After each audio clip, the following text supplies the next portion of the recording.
Code Enforcement Board hearing to order. See, the first order of business today is going to be to approve the minutes from October 8th, 2025. The board should have copies of the minutes from that meeting in front of them. And if you've had a chance to review it, I'd like a motion to approve those minutes or amend if as necessary.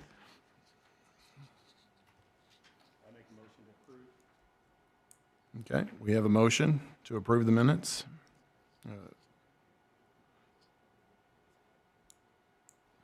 We need a second. All in favor? For approving the minutes? Okay. Do we have a second? All right. It's been seconded, so can I get a vote of yay or nay to approve the minutes? A vote of yay to approve? Yay? Yay, okay. So the motion carries to approve the minutes. So our next item for business is the citation. So Adam, you're up. Okay. So it's everyone, right? That's going to be... We just swear the staff in right now. Okay, so first step, we're going to swear the staff in. So do we have, you're going to do that? Okay. Mm-hmm. Do you solemnly swear or affirm that the testimony you are about to give this board is true and accurate to the best of your belief and knowledge? Yes. Thank you.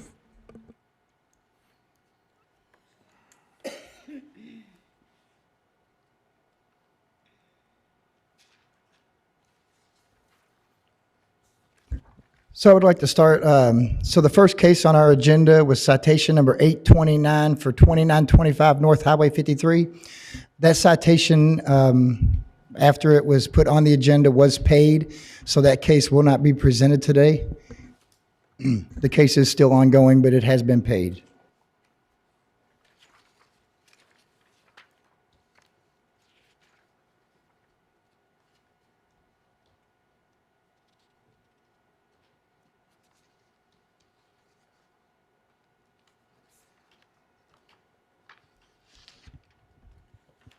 So we are going to go to the second case, which is citations number 828 and citation number 844. This property is located at 2050 Jericho Road, case number 26-0049. The owner of the property on record is Kathleen Crush Gray. This hearing was requested. So I did receive the request for the hearing on May the 8th of 2026, and a notification of today's hearing was sent out on July 7th of 26. This is the general location of the property, just outside of LaGrange off Jericho Road.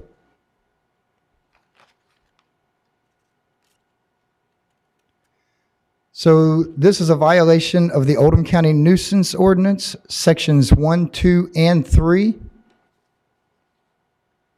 Lumber, junk, trash, and debris, duty of maintenance of private property, and exterior storage of non-operating vehicles. A little bit of a history on this case. So in 2022, there was a nuisance violation. A citation number 679 was issued on 10/14 of 22 for a violation of the nuisance ordinance. There was a code board hearing on 11/2 of 22. The property was picked up and the case was closed with no fine. You all should have a copy of that final order from that hearing. On February the 15th of 2023, case number 23-0025 was opened. A courtesy letter was issued for open burning. On September the 29th of 2023, case number 23-0153, a courtesy letter was issued for a nuisance violation. That case was closed on 11/3 of 23. On 10/24 of 23, case number 0166, Citation number 727 was issued for open burning. That citation was dismissed per the Director of Planning and Zoning at the time, Jim Urban. She did come in and speak to us. She was unaware, if I can remember, she was unaware of the rules of the open burning. So now we're at the current case. This property has been an issue off and on since 2024. A notice of violation was issued May 14th of 2024. From May of 24 till March of 26, I had several conversations with Kathy about the property. The property would begin to get cleaned up, but was never fully in compliance. At no time did it ever get completely in compliance. These are pictures taken March the 11th of 2026. The picture to the left, you can see there are a couple vehicles there that don't run. You can see the junk and debris piled up around the house on the back or in the front of the house. The picture to the right is a side road that you can see the left side of the house. There's a lot of stuff in tarps, a lot of junk and debris scattered around, stored on the side of the house. The big thing on the left-hand side was an old camper. This picture's the picture to the left is kind of going down to that road behind her house. Again, you can see everything scattered around the property. Same way with the picture to the right. A notice of violation was issued for a violation of the nuisance ordinance. It explained that if the property was not in compliance by April the 15th, which gave 30 days, that citations would be issued until the property was in compliance and that no extensions would be given. You have a copy of that notice of violation in your packet, and I have it right here.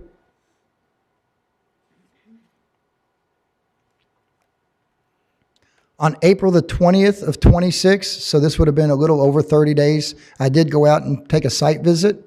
The picture to the left shows you can still see some non-running vehicles on the property, some debris laying around.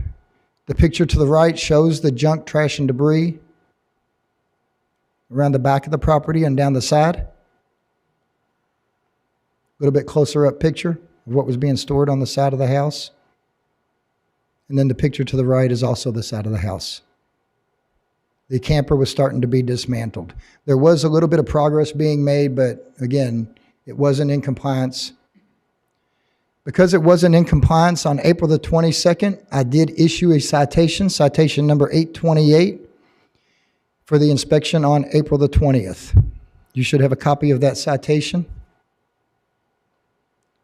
The citation was mailed and posted to the door on April the 23rd of 26. You have the picture where I posted it on the door. On June 17th, I did make a follow-up inspection. The property, there was some improvement, but again, the property was not in compliance, as you can see on the left and the picture to the right.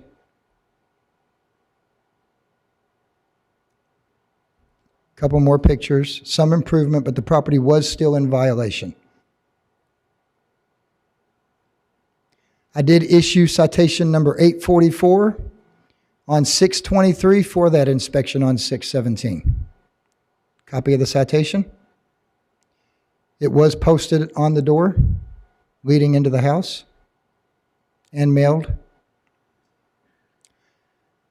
So the issues with 2050 Jericho Road, this has been an ongoing case with numerous conversations with the owner.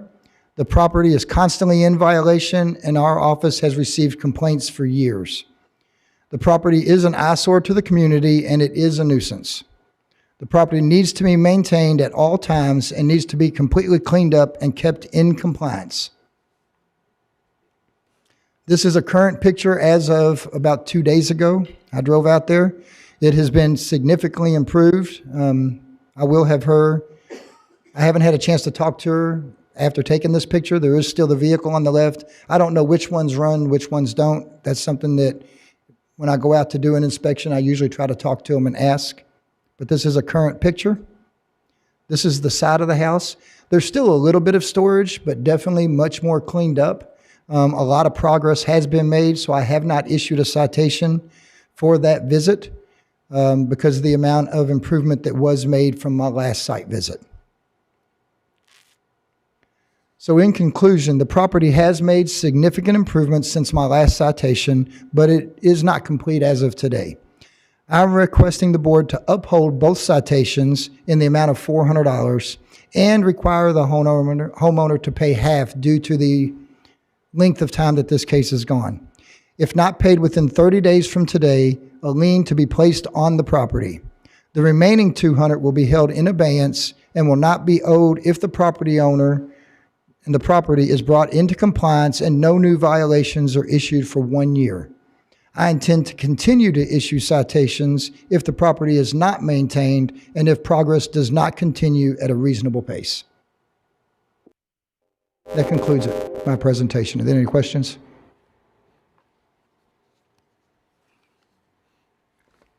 No, not right now. Thank you. Okay, so we're going to open up comments for the floor. First, we're going to have comments in favor of the citation, and then we're going to have comments that would be contrary to the citation. So does anyone have any comments in support of the citation? Okay. So anyone with comments against the citation? Yes, ma'am. And we'll need to swear you in as well.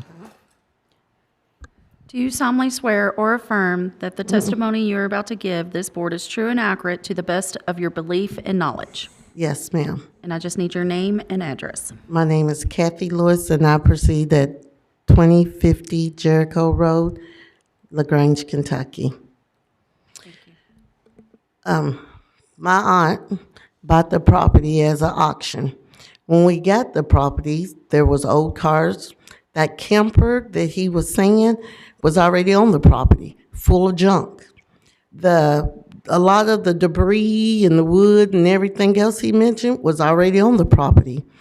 I so I was moving from Louisville to go there, and we was fixing the house up, so I was just storing things there.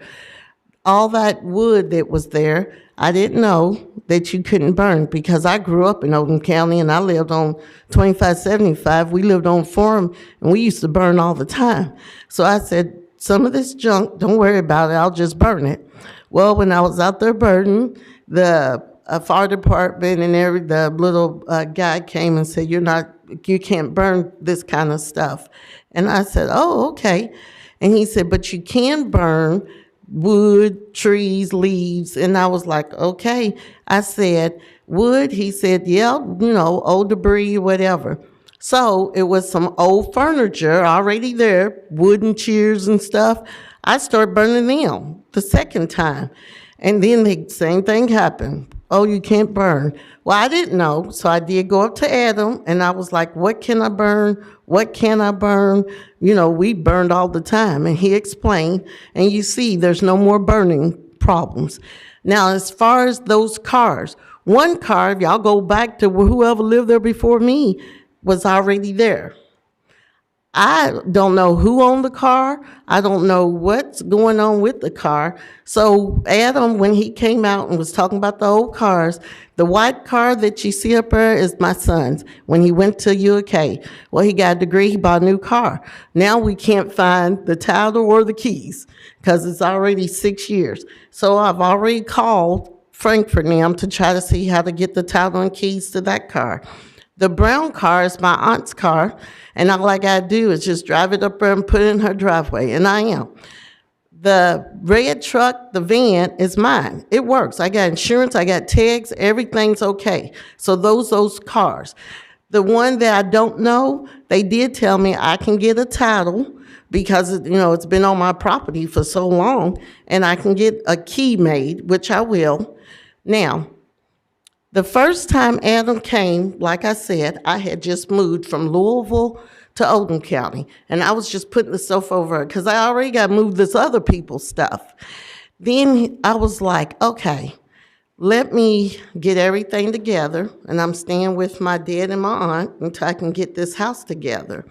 If you notice, The time I'm not in the hospital, because I have been since the issues, and I can get the record if you need to see it, I have been in the hospital for the last 2 years. I worked up at Springs. I'm not able to work anymore, so I'm waiting on my disability check. I have, when I feel good, I get my boys there and we clean. Now, I hadn't been in the hospital for the last 2 months, so I got the boys up. We took a whole bunch, when y'all had junk day, we took a whole bunch of stuff up there. I got a freezer that I do a worm bed, and I'm making it into a worm bed because we all fish. Only thing on that whole side of the house is a table, the worm bed freezer, a little, I don't know what you call it, because that rack been there since I've been there, but I was gonna get my son to just throw it to the scrapyard and the other things. As far as the citation goes, Adam's been wonderful. I can't say nothing. And if I wasn't sick, I would get it all done real quick. But between the first citation, which was about 2 years ago, and now, I haven't been out of the hospital that much. When I'm out of the hospital, I promise y'all, I do try to work, I do try to get them done. I'm asking, I know what Adam said, and I appreciate it, but I'm asking not to pay any fine. My disability ain't that much, and if you extend it, you won't see me no more, because I am getting everything cleaned up and I'm putting away and I'm getting the cars out. I'm keeping my 2 cars, but that's it. So I'm just asking for the boards to be leniency, show a little mercy, and I promise you, I won't be, after the next time we have to go, and you won't have to see me up here no more. I just ain't had enough time and been sick, but other than that, I'm sorry. Thank you. it. Thank you. Does anyone have any questions?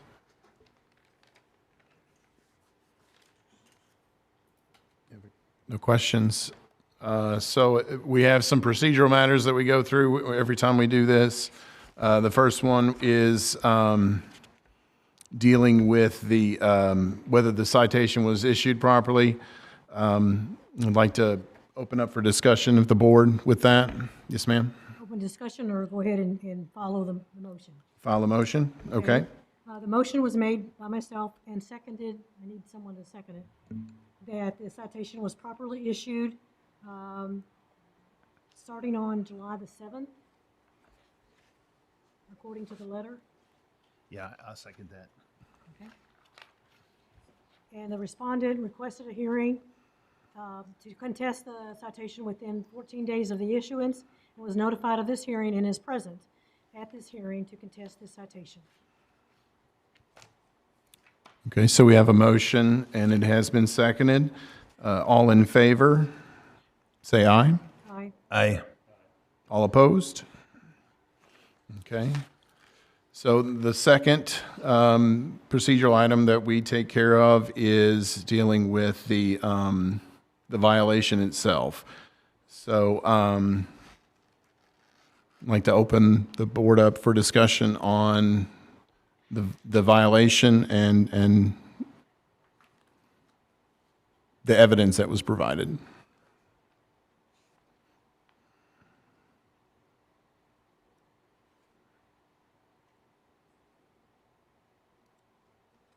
And if there's no discussion, we can have a motion as well.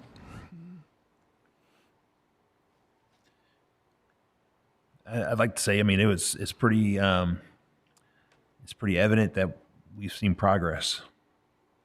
We've seen progress. The goal is we want it cleaned up, and we've seen progress. Right?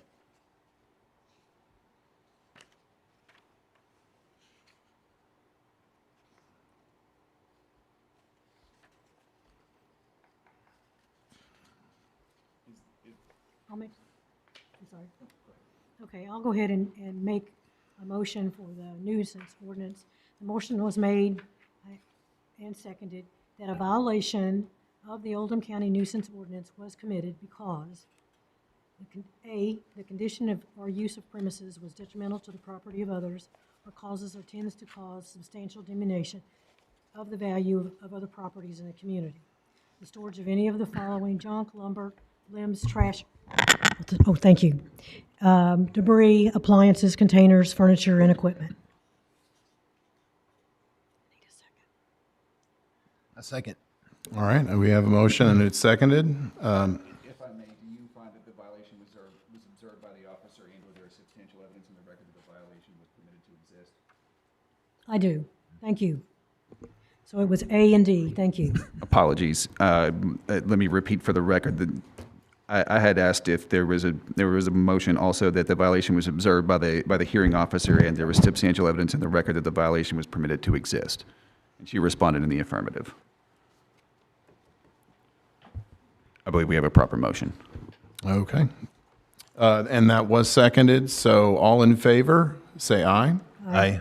All opposed? All right, so that motion carries. Let's see, we have...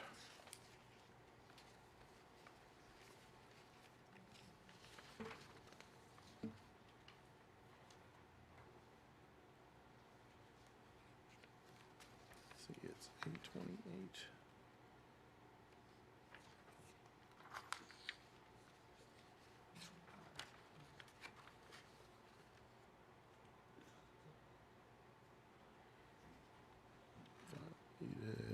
I'm making sure that we're covering both of them.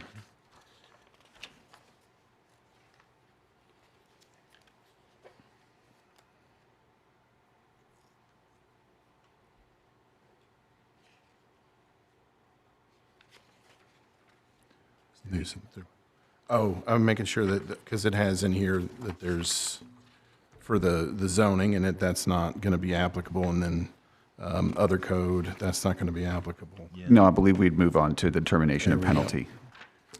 So then our third step in this, and I believe was the key that you had focused on was what kind of remediation that we can give. So I'd like to open up that for discussion as to the fine. And I do see that a lot of work that has been made, and I know that being sick and life happens, and I know that is difficult. So I do think that I would be in support of something like that. That's just my 2 cents. Anybody else? I would be in support of it too, because we've seen progress, right? Even though she has been in the hospital, when she's out, she's produced process. Progress, excuse me, is what I'm trying to You're in say. support of. So I'm supporting what he was saying. Okay. Yeah. And I agree. Progress has definitely been made. I don't think it's where it needs to be. Yeah. To meet everything, I think we need to discuss what is a reasonable time to get the property in reasonable condition. Ma'am, do you think that there's a timeline that you could think of that would? Because I'm feeling better and they got my foot pretty good, I think just give me 30 days. All I need. Ma'am, if Can you would you come come up up? to the That way podium, we're please, recording so it. that we can pick you up for the record.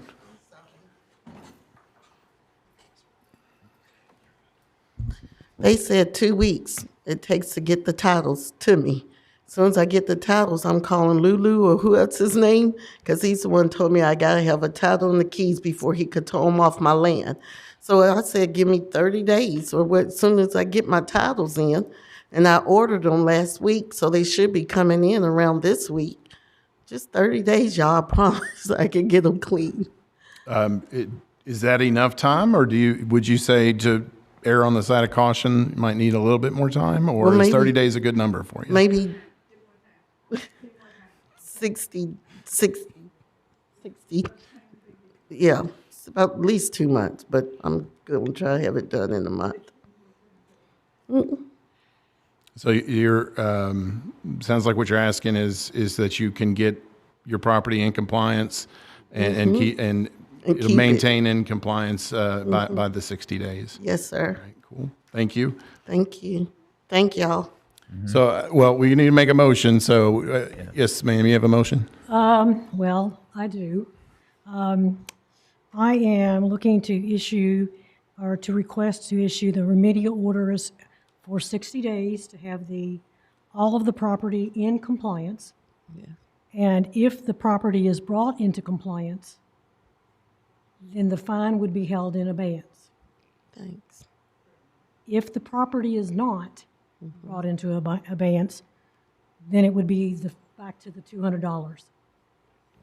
Well, it's at $400 now Oh, as it stands. $400, I'm sorry. I second that. Thank you.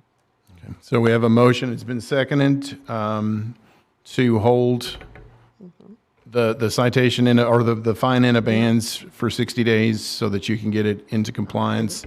And if that is true, then we would waive that. All in favor? Aye. All opposed? All right, so motion carries. Thank you. Yes, ma'am. Thank y'all. Thanks, Adam.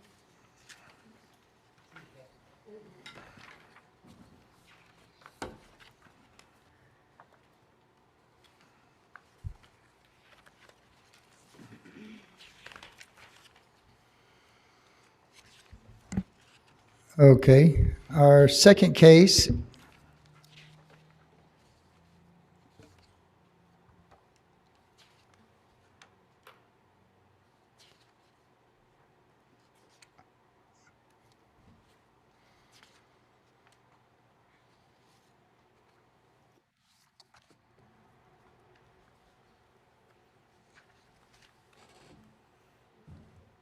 All right, Ryan, why won't this go anywhere?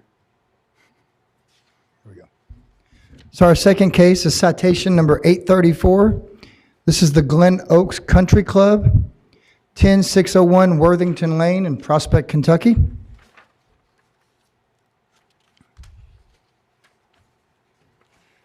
The owner on record is California Dreamin' LLC, James Miller of 325 West Main Street in Louisville. This hearing was requested. So the request for the hearing was given to me on May the 28th of 26. The notice of the hearing was mailed on July 7th of 26. So this is the location of the property. If you can see here, this area right here is where the driving range is. So this is the case we heard about 6 months ago. So this is the driving range, and these are going to be the houses in question. You'll see them a little bit better coming up. So this is case number 25-0160. It is a violation of the nuisance ordinance, which states anything which renders such properties as dangerous or detrimental or adverse to the health, welfare, or offensive to the census of residents of Oldham County. A little bit of case history on this. So a lot of this you all saw in the last code board hearing. So code enforcement received complaints about golf balls entering neighboring properties in 2021.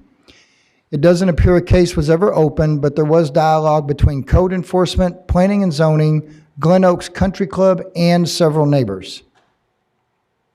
In April of 2022, our office received complaints about golf balls hitting neighboring houses and that the number of balls coming into the yard was unacceptable and making it unsafe for them to enjoy their backyard. A citation was issued on April the 21st of 2022 for a violation of the nuisance ordinance. It was hand-delivered. The citation was withdrawn by Jim Urban after meetings with neighbors and Glen Oaks. On May the 2nd of 2022, spoke with manager Daniel Wilhelm. He said that they have installed signs at the driving range and started a program to track people at driving range. He wasn't sure what else to do, would contact Jim Urban to discuss, or I didn't know what else to do. I was going to contact Jim Urban to discuss. He called Jim. Jim informed him to look into netting and set up meetings with the neighbors on May the 19th or 18th. On May the 4th of 22, spoke to Scott Saylor. 2 golf balls were on his property, 8:30 and 10:44. They were informed of a meeting to be held on May the 19th of 2022. by somebody. A lot of this goes back some time. On May the 5th of 22, spoke to Scott Saylor. He was going to get neighbors to fill out an abatement of nuisance form. On May the 12th, the meeting went well. Glen Oaks and the homeowners agreed to try irons only, except when the instructor was giving lessons. Glen Oaks was setting up text messaging system for homeowners to contact someone on site to address errand balls as they occurred. Daniel was going to look into low fly balls. Glen Oaks asked homeowners about knitting. Both parties agreed that it was not the best alternative. Going to meet again after July 4th weekend to discuss if new policies were helping. On July the 6th of 22, I spoke to Casey Howell. He's one of the neighbors. He was still receiving an unacceptable number of balls in the yard. He felt the issue is no woods is not being enforced well enough. He said the golf course had been responsive when texted, but then it is too late. On July 7th of 22, Jack Cooney called. There had been a huge improvement. The homeowners met and would like to schedule a meeting with the golf course to discuss a little tweaking of the irons-only policy that might get golf balls to an acceptable number for all residents. I was going to email Daniel to choose an available date. On September the 21st of 22, the meeting was scheduled for 10/20 of 22. That one was canceled. Spoke to residents, has been much improved since the last meeting. We'll check back in spring when the golfing picked back up. On March the 23rd of 23, there was a meeting at the country club. Jack Cooney was satisfied with the irons only, asked if it would continue. Daniel replied yes, unless he was told otherwise. Scott Saylor was fairly satisfied but asked about having a monitor at the driving range. Daniel was trying to hire someone, but was having no luck. Was going to try to send an offer to anyone in the subdivision who was interested through the HOA. Casey was not present. Daniel also offered netting to anyone interested who was being affected by driving range balls. Low fly golf balls were not an option due to the current cost and availability. Okay, so this gets to the current case. In July of 25, I received a call from Jack Cooney complaining that the golf ball issue had gotten worse. I spoke with Director Ryan Fisher. I informed Jack Cooney to have the neighbors fill out a new abatement of nuisance form. The abatement of nuisance form was delivered to our office the first week of August. And you all should have a copy of that. So this is the petition for the abatement of nuisance that we received August the 5th of 25. It was signed by, I can't remember if it was 4 or 5 households, but it's listed on there. Here's their abatement of nuisance. So it was signed by 5 households, 6119, 21, 23, 25, and 27 Laurel Lane. So that case came to you all back in September of last year. You all did find them in violation of the nuisance ordinance. A final order was issued. You all do have that final order. In that final order, I believe they had until May the 1st to bring the property into compliance. So because you have 30 days to appeal a final order to court, the final order was not issued until April the 2nd is when I actually issued the final order to the golf course, and that gave them until the May the 1st deadline to file an appeal if they decided they wanted to file an appeal of the code board decision. I do not believe, an appeal was not filed, and this citation for $150 was not paid, has not been paid as of to date. This is a new abatement of nuisance that I received this year on May the 15th of 2026. So I did issue a new citation, citation number 834. It was issued on May the 27th. I did mail it, and I did hand deliver the citation to Daniel at the golf course.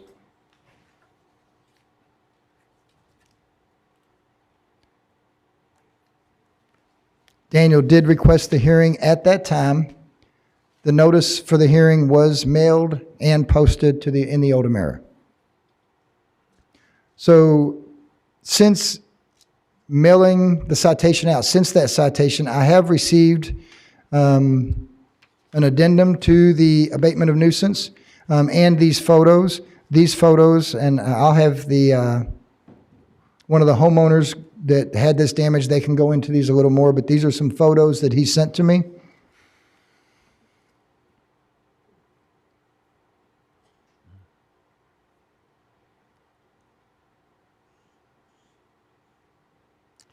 And then I also received this from 6119 Laurel Lane. The number of balls that they have received in their yard. So just a little recap. So this is 6119. On this, you can see this area is where and I'm not a golfer, so this is where they tee off from. This is where 6119 Laurel Lane is. It's approximately 826 feet from the tee. View. This is 6121 Laurel Lane, about 754 feet from the tee. And this is a view from their, somewhere towards the backyard up against the driving range. 6123 Laurel Lane, 679 feet from the tee.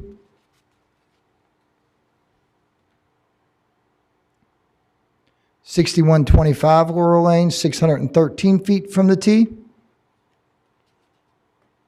These are approximates.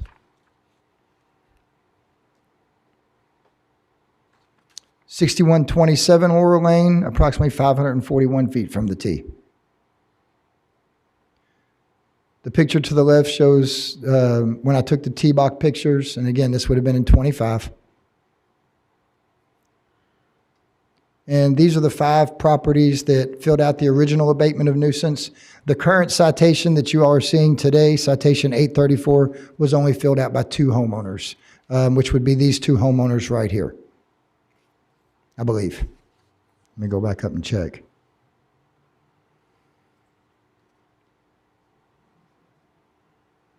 Yeah, 6119 and 6123. Any questions?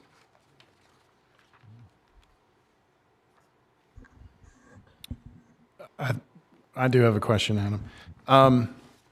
I seem to recall that the discussion that we had prior was dealing with the golf course, and the homeowners were going to discuss options to try to solve it between themselves. Are we saying that, did that fall apart, or there was the netting? I remember that they were saying that they would entertain the idea of the netting. I believe we talked about there was the boxes that to build in the tee boxes. There was different things put forward. So can you give us more detail on what was going on there? So the county did try to stay out of any type of agreement that they were going to come to. That definitely would have been all on them. We did have some of the homeowners and the owner of the golf course at our office. I believe the owner was on a Zoom meeting. Ryan was there. Matt Hudson was there, the previous co-board attorney. There was discussion. They did talk about different things. As far as them coming to an agreement, that's obviously between them. From the county side of it, really comes down to, we don't tell them how to fix it. It's up to them to fix it. For us, is this a violation or is this not a violation? And if they can come to an arrangement to where it's no longer a violation, that's up to them. If the homeowners are satisfied that it's not a violation, then I'm not going to get the complaint and we won't be here. We wouldn't be here. But as of today, or as of when they filled out that abatement of nuisance, the homeowners were still complaining of it being a nuisance. So, I'm going to leave them up. It's up to their testimony to prove that it's still a nuisance. It's not, but this gives you what I had seen based off of previous visits to the site. So I'll just elaborate on that a little bit more. So we did have a couple different meetings. Adam referred to the one we had in the office that we had with the the homeowners nearby as well as the owner via Zoom. And then we also met out at the driving range one particular afternoon to talk about some different issues. Later on, there was some correspondence, and I don't know if you included that in their packet or not, between conversations that they had had. I do think a good answer to this, though, is that those who are going to testify today are probably going to give you a little bit more information as to where the breakdowns in any sort of agreement occurred. The other thing I will note, because I know this will come up, and this was mentioned in the previous case, is that our current golf driving range standard, the regulation, which is 260-210, that was recently changed. If you remember previously, fences could be up to 60 feet in height, but not nets. So that has been changed, and that was approved at fiscal court last month. So nets up to 60 feet in height can be allowed now at this time. So I don't know if that's things to discuss going forward, but just so you know that that ordinance has changed, at least at the county level right now. We haven't taken it through all of the cities yet, but that doesn't really pertain to this case. So Thank you. Question on the nets, is that for the golf course or for the residents? well, it pertains more to golf driving ranges, so it would be for the golf course. And there's been conversations about nets. I'm sure that's going to be talked about today. I know they had, I think at the last case, had talked about some nets that they can sort of put up in their trees. I think nobody's in agreement that we want it to look like Top Golf back there by any means, but some level of protection for the homeowners, isn't a net the answer now? I don't know. That's for, I guess, us to figure out today, but just so you know, the ordinance has changed. So the net would be more for the golf driving range, and since the golf course would be considered the golf driving range, I believe it would be more for them. Thank you. And I think this is for Richard. I don't think that the co-board can order them to put up a net. I think it's just a matter of whether or not it's a nuisance or not. Okay? Okay, so now we're going to open the floor up to the public for discussion. We're going to have those in favor of the citation and those opposed to the citation.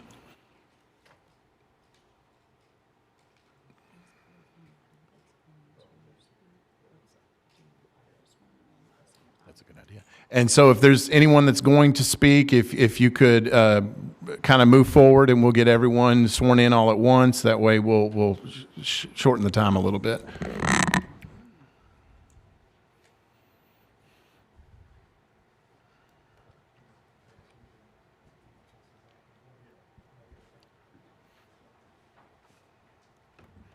Everybody just raise your right hand.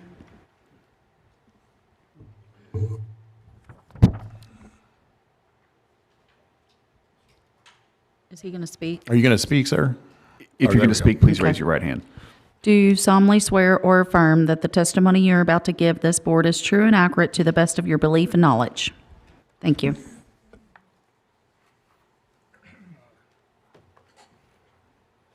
My name is Jack Cooney, and I live at 6119 Laurel Lane in Prospect. And I'd like to comment on the question or observation that at the meeting in last October, there was thoughts about having an agreement. And in light of that, the board generously offered an additional 5 months. And of course, it was getting towards the golf season. The course is open virtually all year, but it was getting late towards the season. So we had 5 months in addition to the normal 1 month for California Dreamin' to make an appeal. In the 5 months, nothing happened. There was no discussion, no contact whatsoever.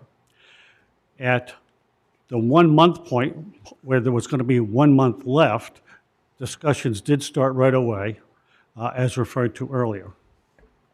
And they were polite and civil, very appropriate. And then negotiations and emails began. And there was a little bit of give and take there. It wasn't finalized, but there was always a non-starter included by California Dreamin'. And what it had to do with was the length of the time that we would not come back seeking petitions. We had offered, the Laurel Lane residents had offered, if we reach an agreement and it's workable, we agree to not seek petitions for at least 2 years and hopefully longer. But we tossed that out as something because the club was going to make a modest investment. Well, the return on that was like they were going to try to hit a home run. Why not? First shot. So I thought, okay, they're going to be more reasonable next round. That proved not to be the case. What the country course, what the club requires is that any waiver we give is in perpetuity, forever, permanent, goes with the land. Nobody was going to sign that. We don't know who's going to own the property next. We would have to put in any sales agreement when we're trying to sell our home that the future owners would have to waive their rights of any redress through Oldham County. Non-starter. And that never changed. So the dialogue, while well-intentioned and somewhat enabled by Oldham County, just never came to fruition. And here is the text.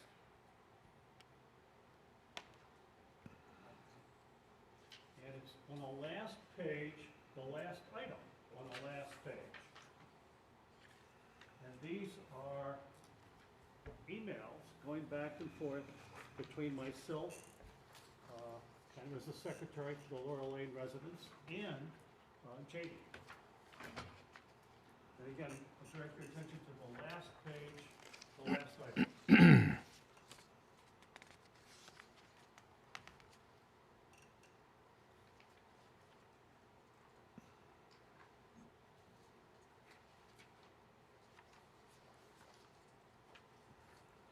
And when we couldn't come to an agreement, Jamie sent me a very polite email.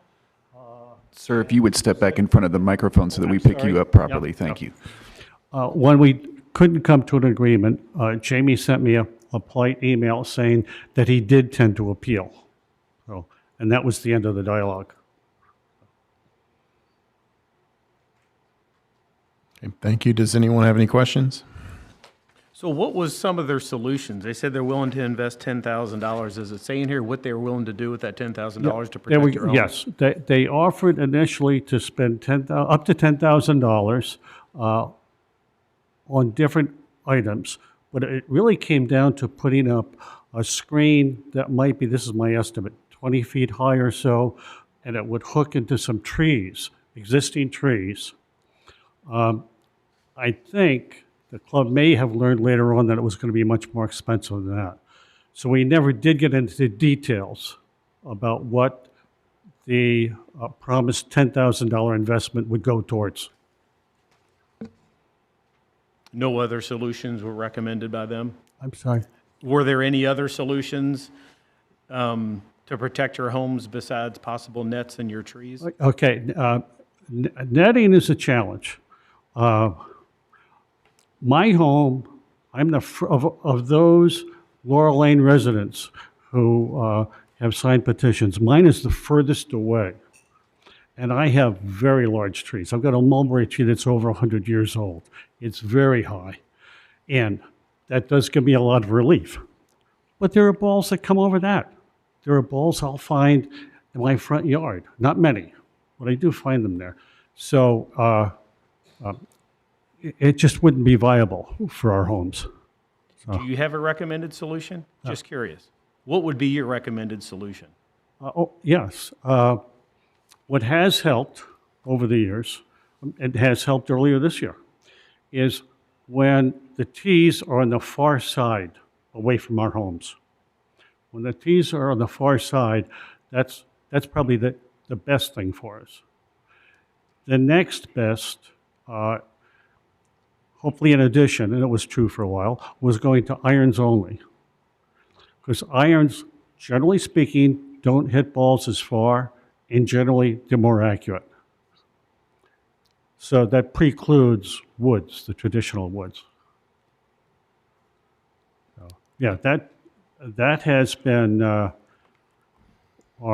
offer in the past. Our hope was that they would hit on the far side, and it would be irons only. And you saw comments earlier from Adam when he went over notes that there were periods of time where we were quite satisfied. But then a little over a year ago, that was changed. They started hitting woods again, and we felt the effects. How long's that area been a driving range? So I'm sorry. How long has that area been a driving range, that part of the golf Oh, course? that's interesting. Well, I'm going to guess, and somebody here can have the exact number, but it's probably over 25 years. Okay. Yeah, 27 years or so. And interestingly, when the specs were putting together for the large HOA, there's reference there to the golf course, to the pool, maybe the putting greens, but there's no reference to a driving range. And I'm sure that's because it was just too small for a driving range. It's non-conforming, and it's substantially non-conforming. The requirements of Oldham County are 20 acres, and this driving range is 12 to 13 acres. So that's a challenge. And for those who are golfers or who just see golf on TV, you will see some homes around golf courses, just usually nice, attractive homes around the golf courses. But if you see a driving range, it's a big, wide open area with no homes right next to the driving range. So what we have here is a real exception. So, how long have you purchased, or how long have you owned your home? Since 2002, so this is 24 years. So did it exist when you purchased? Yes. Okay, so I'm assuming there was an expectation that some balls would be in risk of being in your yard. Well, yeah. Now, I was a golfer at the time. Matter of fact, I joined the club before my family actually moved down here. We moved into the house. And I should say, as an aside, we want the country club to do well. It's an asset to the community, and our concern is strictly the missiles that are coming in from a non-conforming entity. And but what I did is there was no disclosure from the seller. The buyer didn't tell me anything, and the buying agent. And I did get the phone numbers of the neighbors, and I called them, and one said she did get some golf balls, and the other one said, we never get golf balls. So And I took some comfort from being down towards the end of the range, but I'm sorry. no, but in just for us, our all that we're here to do is determine whether or not there was a violation, and we're not here to try to address that issue Yep. of that. But what I'm struggling is with the nuisance. At what level does it become a nuisance? That's where my brain is at. So if we purchase the property, assuming that the risk is inherent to the property, that golf balls, at what level? Because I know they made the changes with the money, and so at what level do we say, okay, this is too much? Yeah. I thought that I would get golf balls on my property, but I thought that I'd get few on my property. I'm certainly concerned when my home gets hit, and especially if it's getting hit multiple times. That's a challenge. So anytime your home gets hit, you're saying that's a non-starter. Pardon? We're saying anytime you weren't expecting your home to be hit, if I'm no, hearing that right. In the past, if there's a couple of balls in my yard, I don't complain. I don't contact the club. There's going to be some golf balls. Where it's a challenge is when the homes are hit. And what truly often happens They can be isolated situations. But it's the same bad golfer up there that's hitting multiple times. So often it's not just a single errant ball, there's several, one after the other. And that's why we have in the past, and still now, send text messages to representatives of the club. And if somebody's available, they go up and look into it. Okay. Anybody else? Yeah. Are you fearful of your safety, and has any of you or your family been hurt? I'm sorry. Are you fearful of your safety, and has you or any one of your family members been injured? I am not fearful for my safety. My situation's a little bit different. I live by myself. Okay. Most of the neighbors, as a matter of fact, the man who's going to speak next, he and I we don't have children. Scott has grandchildren that occasionally come over, but the others all have young kids that are playing in the backyard. Yeah. Okay. Yeah, Thank you. and balls have come down around those kids. Yeah, and I might mention, the reason there's not more people here is so many of them just work, and they work in different areas. When we meet among ourselves, it's in the evening or on weekends. So otherwise, there'd be a larger crowd here. Okay. Thank you. Thank you, sir. So we have anyone else that is speaking in favor of the citation?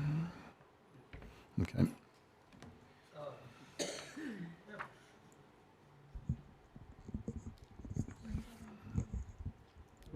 there an option?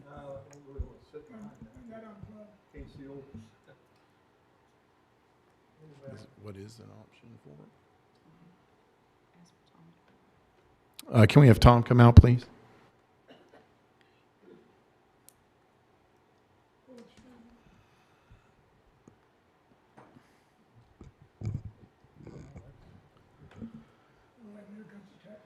That's part of it.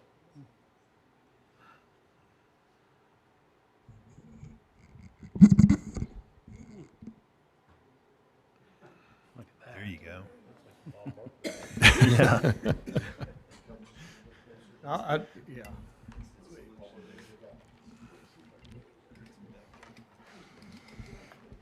Okay.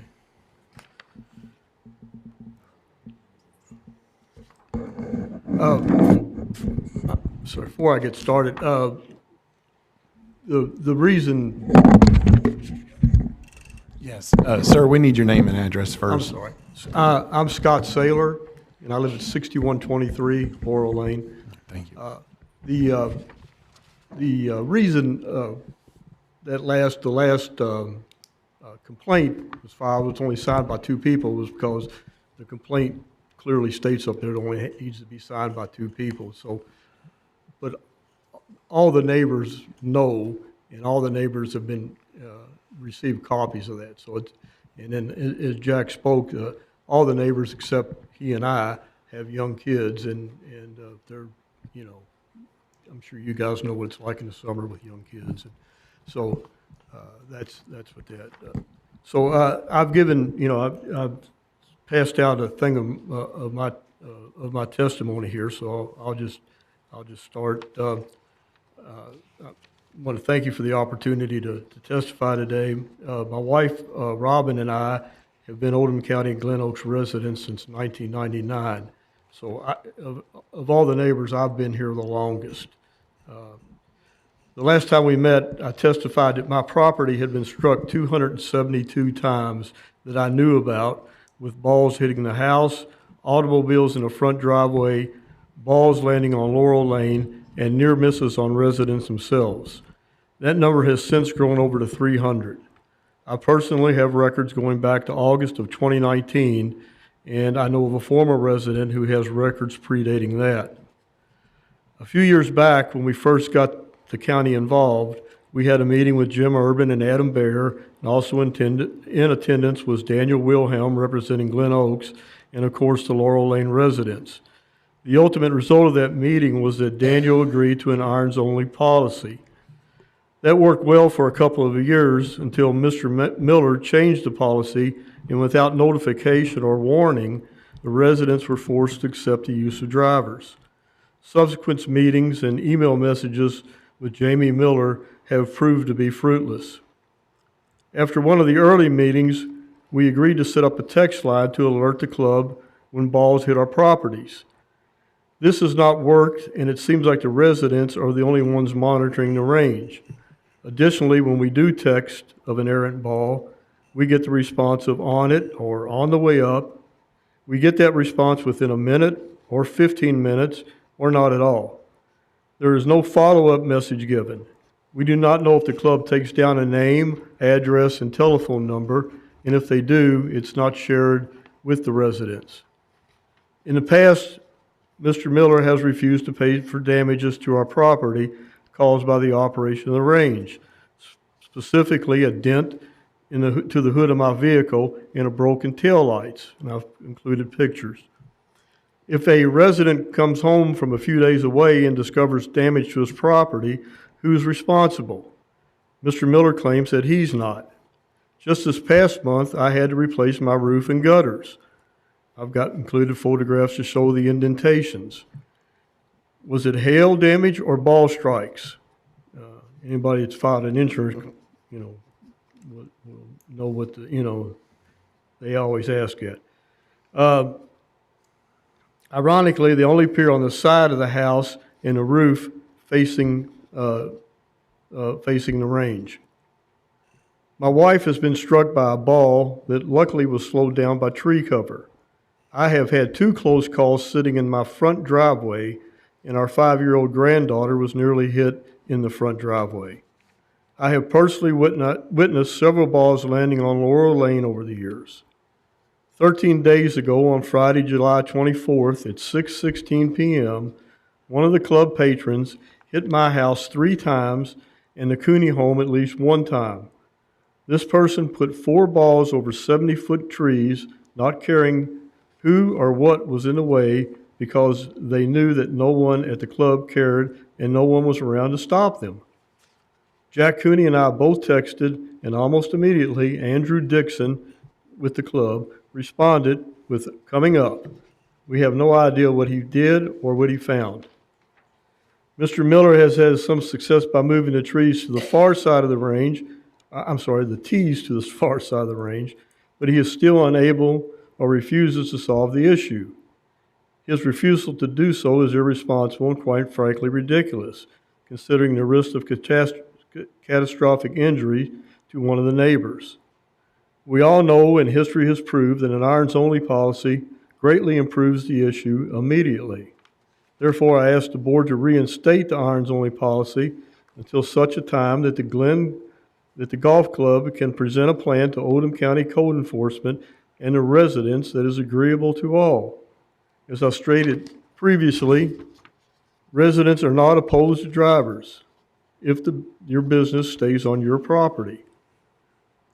The residents do not encroach on the driving range, and they expect the range not to encroach on their properties. It's simple as being a good neighbor. All the families apart from the Cooney family have young children in the household, and the Saylor family have 2 grandchildren who live a block away and are friends with and go to school with the Hool and Webb children. The McNatt family also have a son who joins in, as do several other kids on the street.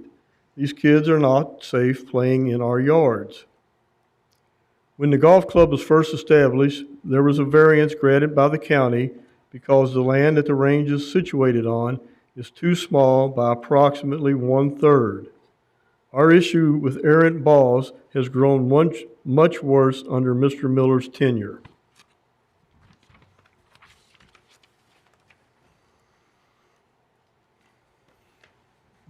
Okay, thank you. Does anyone have any questions? Why do you feel like the balls have gotten worse? What's the reasoning there than what they were 20 years ago? I really don't know. Before, when we had a problem, we'd call the clubhouse, and they would stop it, and at one time, they went irons only before this group bought it. So it seemed, it seemed to work well. I'm assuming with the improvement of drivers and golf balls, that it's just gotten worse and worse. When we first moved in, we didn't have any trees in the back. The golf club didn't have any, and we didn't have any. Now, over the years, we planted 2 big trees, and they have protected our house fairly well, but balls are still getting over them. And then the golf club, or before this group bought the club had come along and planted some large pines, and those have helped stop things. My next door neighbor, before the Hools moved in, she had planted a bunch of trees, and those trees are now, they're mature. I mean, some of them, I'm estimating some of them are 80 foot tall. So we're getting balls over top of those trees. We're getting balls hitting our roofs and our house.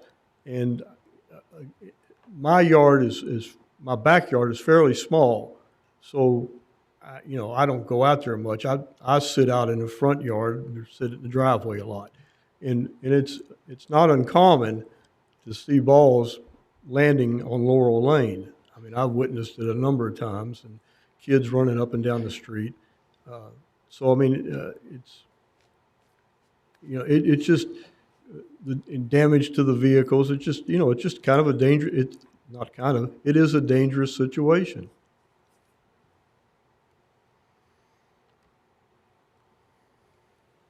I have a question. At what point, from your opinion, at what point does this stop being a nuisance?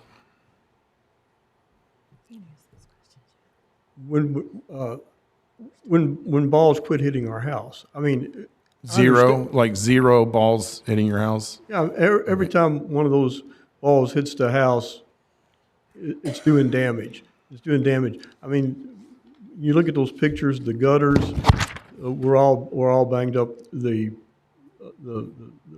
roof was all, got dents all over it.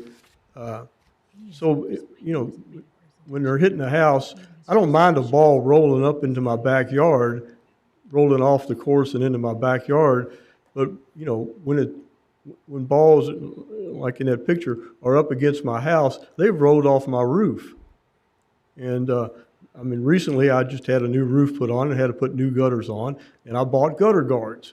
And the gutter guards have had the effect of, when a ball hits my roof now, it rolls down and it goes across the guards and drops right at the edge of the gutter. You can, when you look out the window or you go around it, you can see. It's proof that the ball has hit my roof. Understood. Anybody else? All right. Thank you, sir. Thank you. So is there anyone else speaking in favor, Mr. Dye? I would like to make one correction to my testimony. So it was Daniel's back there, and he did show me. So the citation for 150, the last citation, it had been paid. So he had the cancel check. I apologize for that. Thank you.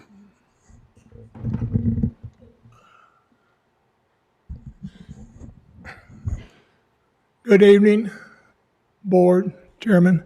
My name is Bob Dye. I live at 10502 Mountain Ash Lane, Prospect 40059. I am a 26-year owner of a home in Glen Oaks.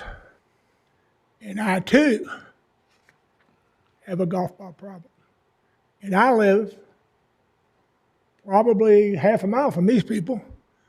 This golf ball problem isn't just these people. You look at say something happens, well, what was the worst? What was the best? What was the least? What was the most? They had the most golf balls. Throughout the golf course, I was at Glen Oaks HOA president for 21 years. When I got on the HOA, was 292 people live there. Now there's 549. put in, helped several different developers build 10 more sections. So the golf ball question is not something new to me.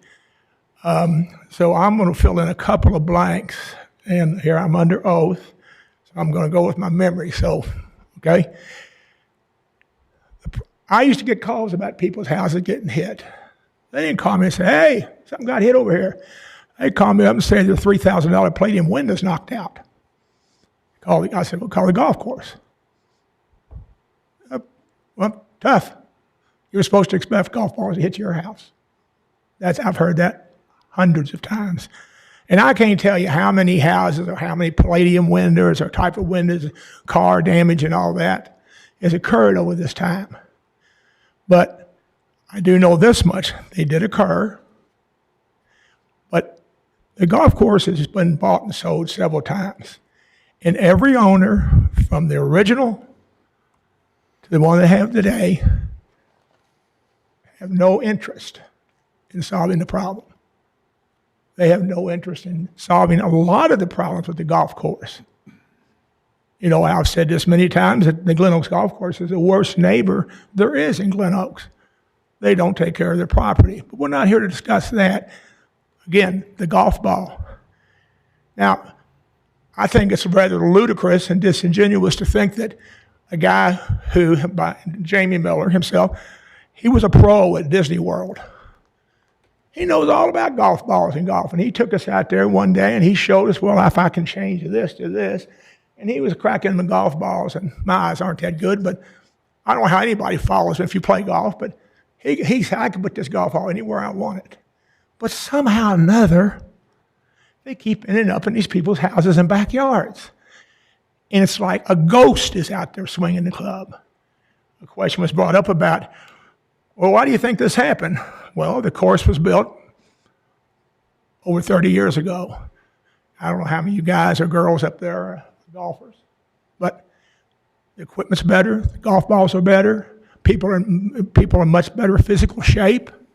You know, it was more of a, it's changed. The whole thing about it's changed, but nothing's changed for them, and nothing's changed for the rest of the course. Now, I don't want to burn up too much of your time, and I was supposed to only get 4 minutes, but you didn't start the clock, so I guess that doesn't make a difference. But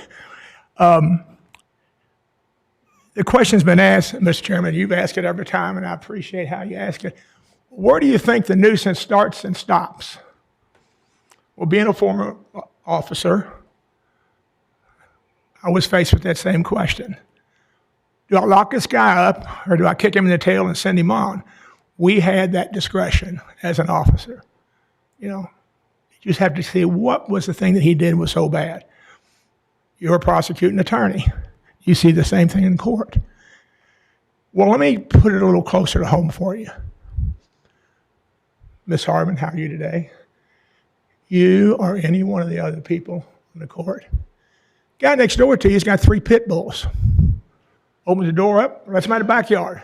No fence. There's 3 pit bulls. Or any other, I don't want to pick on pit bulls because everybody says he's a pit bull hater. Any other dog that is considered to be whatever they consider them to be, Rottweilers or German Shepherds or anything. When I used to campaign, I got bit by a puppy that was so small, it barely got through the fabric on my leg. But again, got a guy next door lets any dog out. He runs over in your neighbor's yard and starts chewing at your grandchildren or your children. Finally bites one of them. Law says you're supposed to be turning that into to the health department because that dog is supposed to be put away or put, what do they call it? Well, thank you. I'm not a dog owner, so I wouldn't know that word. Quarantined, okay? Let me ask you, any one of you here, how many times are you going to let the dog next to your house bite one of your children? And then I would like to ask you, is it 1 time? Is that a nuisance? Or is it 10 times? Or is it, how many balls did y'all collect? 300. Or is it 300 times? It's a nuisance the first time. And I don't care if it hits your car, hits your house, hits your window. It is the golf course's responsibility to take their patrons. You see it in the city of Louisville. They're closing bars down because the owners can't keep the people under control in the street. I think that's the police's job. But your all's job is to say, is this a nuisance or it's not? Now, that's my vote. It is a nuisance. I don't care how you cut. I don't care how you put it. But I've got a solution.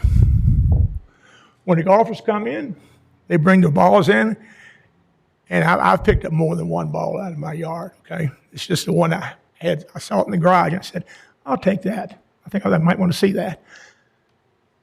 The balls have to be numbered. If Ryan goes in with his balls, well, how many balls you got today? Well, your number, you have to pre-number any number you want to put on there.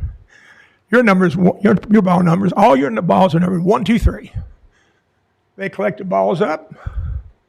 They go back to the club and say, okay, now these are the people that don't understand the word nuisance. No nets, no trees. Simple. That's my solution to it. Trace them back. Thank you. Thank you. Does anyone have any questions for Mr. Dye? I appreciate you offering a solution, but all we can do is determine whether it's a nuisance or not. That solution is going to have to be worked out with you all in Glen Oaks. Well, the owner, I believe, said he was going to give $10,000. That's all he was going to pay. I believe he can set up a sign-in station for $10,000 on his property. It is his responsibility. His patrons are creating the nuisance. He should be held accountable for it. Again, not one ball. First one, any more after that. That's my solution, and Daniel's sitting right back there. He can tell him that. I mean, there's your solution. If he doesn't want to take it, then it's up to you guys to decide what you want to do about the nuisance. Any other questions? Thank you all. Thank you. Okay, does anyone else want to speak in favor of the citation? What about against the citation? Do we have anyone that wants to speak against? Yes, sir. Oh.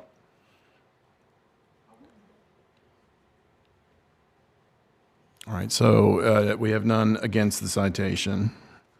Okay, so I'd like to, our first item that we need to discuss is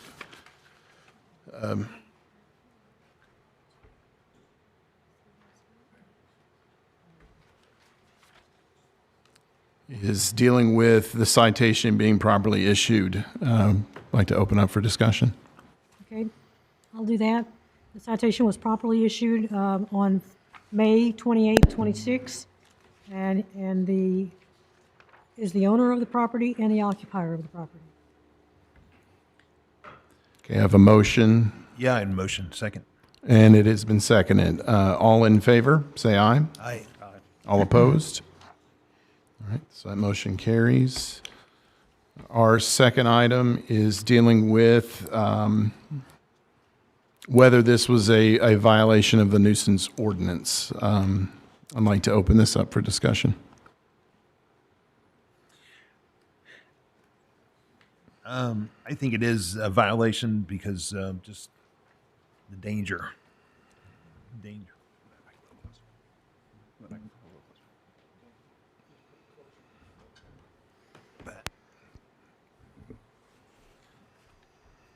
Sorry, I feel like it's a violation because it's a danger. It's detrimental to the property owners, their property, and small kids that are playing. So I agree it's a violation to the order. I think any golf ball going into anybody's yard is a violation to the order. I just hope the homeowners understand what the solutions could be.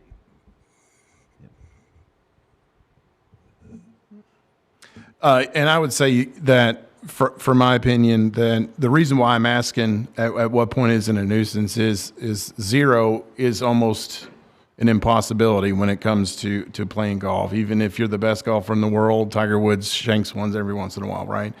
So that's kind of why I was wanting to gauge at what point do we stop having to hear a citation about complaints. My brother owned house on a golf course for, gosh, 10 years, and we were right there, right when you're first teeing off. His was right where the balls land, so we got our fair share of balls in his backyard. So I do have an appreciation for that, but I also felt like, well, I'm on a golf course. So, and to your point, you made a very colorful anecdote about a pit bull and being bitten. And I think in that regard, yes, anytime you get bit by a dog, that is going to be dangerous.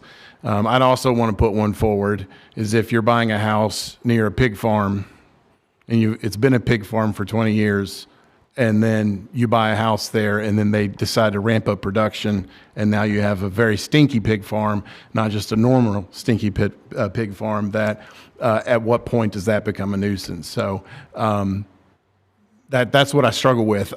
Given the way the ordinance is written, the last time this was here, I was the lone dissent against whether this was a nuisance or not.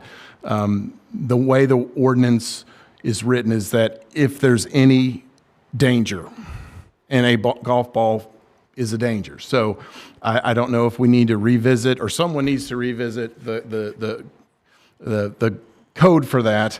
But it does kind of tie our hands a little bit on whether this is a danger and whether or not it fits that definition. I would like to have known. I was really wanting to ask the question about what the golf course had done. That is something that I'm missing out on. I wanted to know what steps were taken, because to me, that means a lot. If people are having issues and you're running a business, to know that you took steps. Yes, sir. Well, I know they answer. I'm talking about from the people, the golf course owners, on the steps that they've taken. Yes, just should know that there are steps, because to me that does mitigate a little bit. If to say, hey, we were putting up nets, we did this, the ball thing. I think that's an excellent idea. How you get unique balls for the number of people who come in, I do think that's an issue all by itself. But I do like the idea.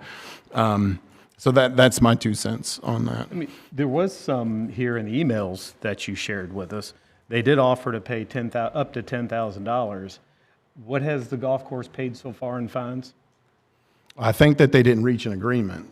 I thought Adam said that they have paid one of the fines. Oh, yeah, that was the citation fine. We were Right. talking damages, I think is what that was referring. Because we're here talking about citations. We're not here talking about damage to houses and things like that. So the citation from the last co-board hearing, they have paid that one, which was $150. Okay. They did come in and pay that one. This citation has not been paid. Okay. So that's why question they before- requested the hearing. Yeah, so the question before us, They've paid $150. They paid the $150. This citation's $250. And the email states they're willing to pay up to $10,000 to help. Do what? solution. The emails that went out states that they were willing to pay up to $10,000 to possibly help this issue. But I'm just saying they've paid $150. They're For the willing last to pay up to citation. $10,000. Yes, Okay. right. Would you like to hear from Mr. Cooney again about that, about what has been paid? No, I thought Adam said $150 is what they paid so far. And just for purposes of the record, before there's any further motions, I will state that I do live in the Glen Oaks neighborhood. I have no independent knowledge of this issue or anything related to the driving range. I do not belong to the country club. I have discussed with Mr. Baxter, and we do not believe it's a conflict of interest for me to advise the board procedurally here, but I did want to place that on the record. I had no knowledge of any of this until I started working here. okay, is there any other discussion? Are we ready for a motion? No. Okay. Are you going to do it? Okay. I'm making a motion that the nuisance ordinance violation is, be considered the condition or use of the premises renders the property dangerous are detrimental or adverse to the health and welfare. And And is that based on substantial evidence, based on the testimony that was presented, as well as the documents and photographs? It is correct. I believe we have a proper motion. we have a motion on the floor. Do we have a second? Yeah, I guess second. Okay. All in favor of the motion, please say aye. Aye. All opposed? Okay, so the motion carries. Did you want to say something? I'm sorry. Oh, I didn't know if you want to say something. And then I believe we'd have a motion as to penalty. Yep. I'm not doing that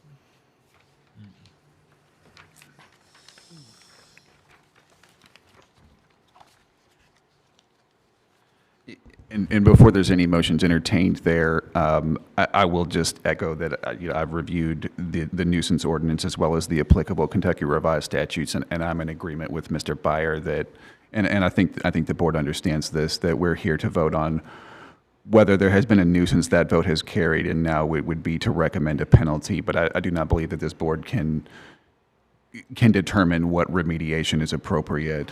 I do think the board is within its rights to withhold the penalty per the statute for remediation to occur, but I do think that is beyond the scope of the powers of this board to recommend or order what that remediation would be.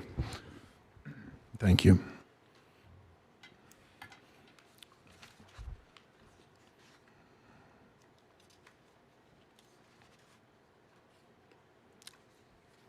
Can I make the motion?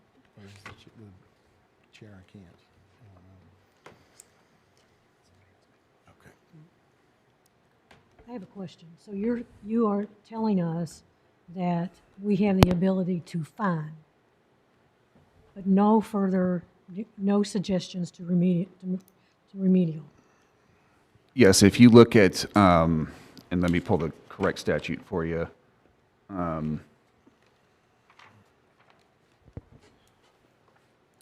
Yeah, I think the instructions is when we've determined a violation, issue an order upholding the citation, and may order the offender to pay the fine in the maximum amount authorized, or may hold in abeyance. And so, Correct, that's KRS 65.8828, subsection 4. If the Code Enforcement Board conducts the hearing, then the Code Enforcement Board shall determine based on the evidence presented whether a violation was committed. When the board determines, when the board determines that a violation has been committed, the board may issue an order upholding the citation and may order the offender to do either or both of the following: pay a civil fine in the amount up to the maximum authorized by ordinance, or remedy a continuing violation within a specified time to avoid the imposition of the fine as authorized by ordinance. Okay, so we should be doing a civil fine, not a final order. Because in the final order, it says to issue a remedial. Sorry, would you repeat that, please? Okay, If if you you'll look pull the at- microphone a little closer to you. Oh, I'm sorry. If we look at the final order, it says to issue a remedial order. So we're not doing a final order, we're doing a civil fine. I believe the remedial order would be to hold, the final order would be, we are issuing a remedial order to hold this To in hold the ci- abeyance. To hold the okay. fine, and we would impose a fine, but we're holding it in abeyance pending remediation. I believe that would be the order that would be issued. But I think what we're saying, yes. So I think they can issue a remedial order to hold the fine in abeyance for a specific amount of time to have the issue resolved. But I think they can also issue an order that the fine be paid, and then that would be the remedial order. They have to pay the fine with no time limit. And I don't think they can order me to continue to issue citations, but I do have the right to issue citations daily. Or every time I get a complaint. But do you see what I'm saying? So they could say that the fine is due, and they don't have to do anything about them correcting it. Yes, he's correct. So we could impose a fine today, or we can say we're imposing a fine, but we will withhold it subject to remediation. Those are the options that the board has today. I got a question. Yes. This thing's been going on for a number of years. These residents are dealing with this on a daily basis.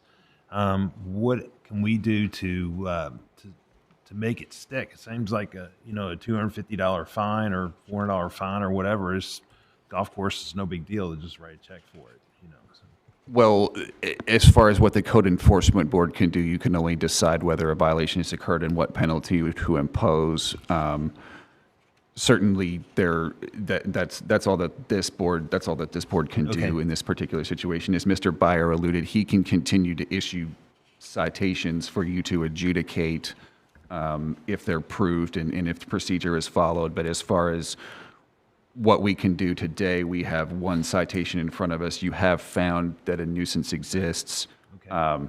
So what's left to us to do today is to impose whatever penalty the board thinks is appropriate within the framework as we've described. Okay.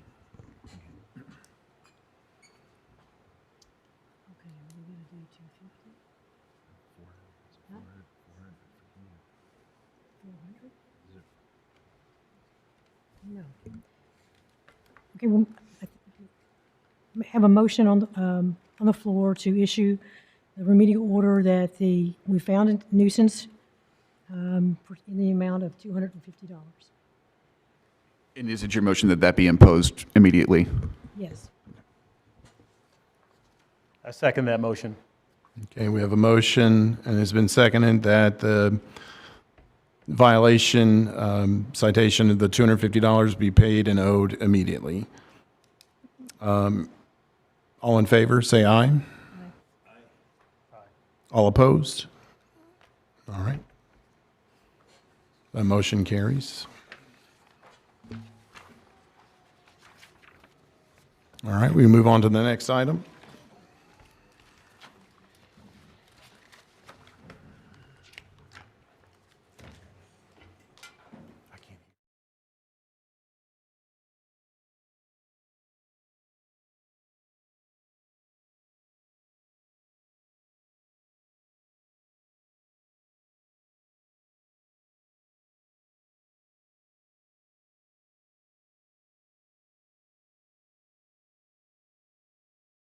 Thank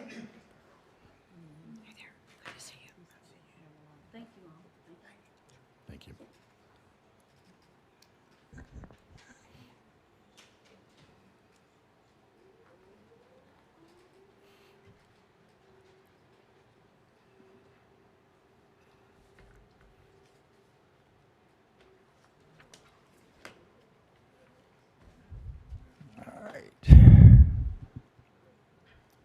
So the next case is citation number 839.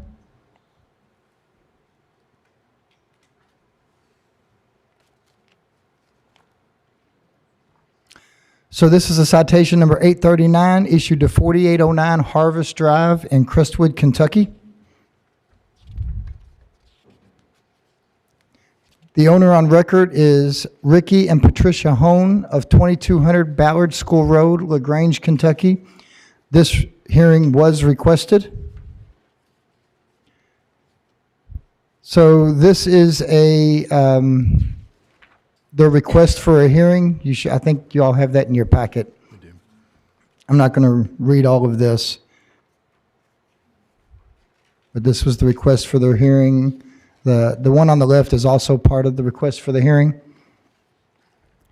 On July 7th of 26, I did mail out the notification for the hearing. Sorry. This is the general location of the property. It's in Centerfield off of Highway 22. So this is a violation of the Oldham County nuisance ordinance. Lumber, junk, trash, and debris, the duty of maintenance of private property, and the exterior storage of non-operating vehicles being prohibited. So a little bit of case history on this one. In 2024, citation number 769 was issued. That was issued on June the 7th of 24. There was a hearing held on July the 10th of 24. The final order was issued July 19th of 24, and you all do have a copy of that final order.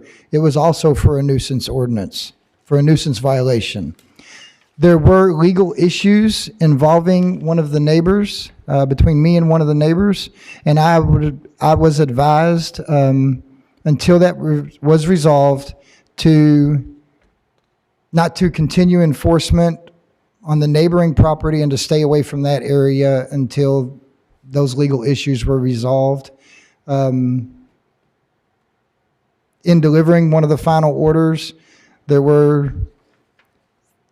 I felt threatened, so I stayed away from the property by legal advice. So this is a petition for the abatement of nuisance that I received. So to go back to 2024 case, so that final order was issued. I did stay away. They had 30 days to abate that on that final order. I never did get to go back to see whether or not that violation was abated. Now, that was not involving the 4809 property, but I also stayed away from that property because it was the neighboring property that I was not going back to. So I stayed away until the legal issues were resolved. I did get back involved March of this year. So March 27th of 26th, I did receive a petition for an abatement of nuisance for the property at 4809. If you all have questions, I'll try to answer them the best that I can on all this. So this is the current case, 26-0061. These are some pictures that were taken on March the 24th of 2026. The picture to the left, you can see the overgrown vegetation, junk and debris in the front yard. The picture to the right, so I want to be clear, the home that we're talking about is to the one to the right-hand side of that picture. The property line does run down in between both of these. These two homes, the property line's kind of down in the middle. So kind of pay attention more to what's on the right-hand side. If you look at this picture, there's a fence that kind of stops right here. So everything on this side belongs to 4809. This would be 4809 right here, the black house. So this is a picture just to the left-hand side of 4809, taken March the 24th. This is in the front yard of the property. So on March the 30th, I was able to get some pictures from the back, the neighboring property to the back of their house. So the picture to the left is the backyard of 4809 Harvest Drive. It is kind of a wooded area, so it's kind of hard to see. The picture to the right shows a little bit, and again, the property line kind of runs down through this way somewhere. I'm not sure where it is, where the property line is. It's difficult to tell which one's 4809 and which one's 4811. This is an aerial photograph of the property through pictometry. On April the 8th of 26, you can see this is the property in question. You can see the fence right here would be the property line. So this is the property that we're in question, the front yard. You can kind of get a general idea of what the backyard of the property. And it does go downhill back this way and to a creek and then back up the other side where the other pictures you all saw came from. A notice of violation was issued on March the 31st of 2026. In that notice of violation, as with a lot of them that I've been giving out, a lot of the cases you've heard today, I've been giving everybody 30 days to have the property cleaned up, that no extensions would be given, and that citations would begin to be issued until the property is in compliance. On June the 3rd of 2026, I did go out and visit the property.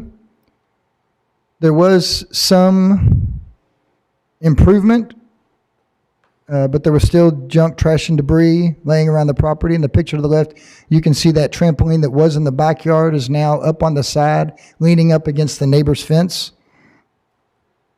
And here's the picture to the right showing the vehicle that I'm classifying as non-running. Again, I don't have proof of that, but I did put it in the violation.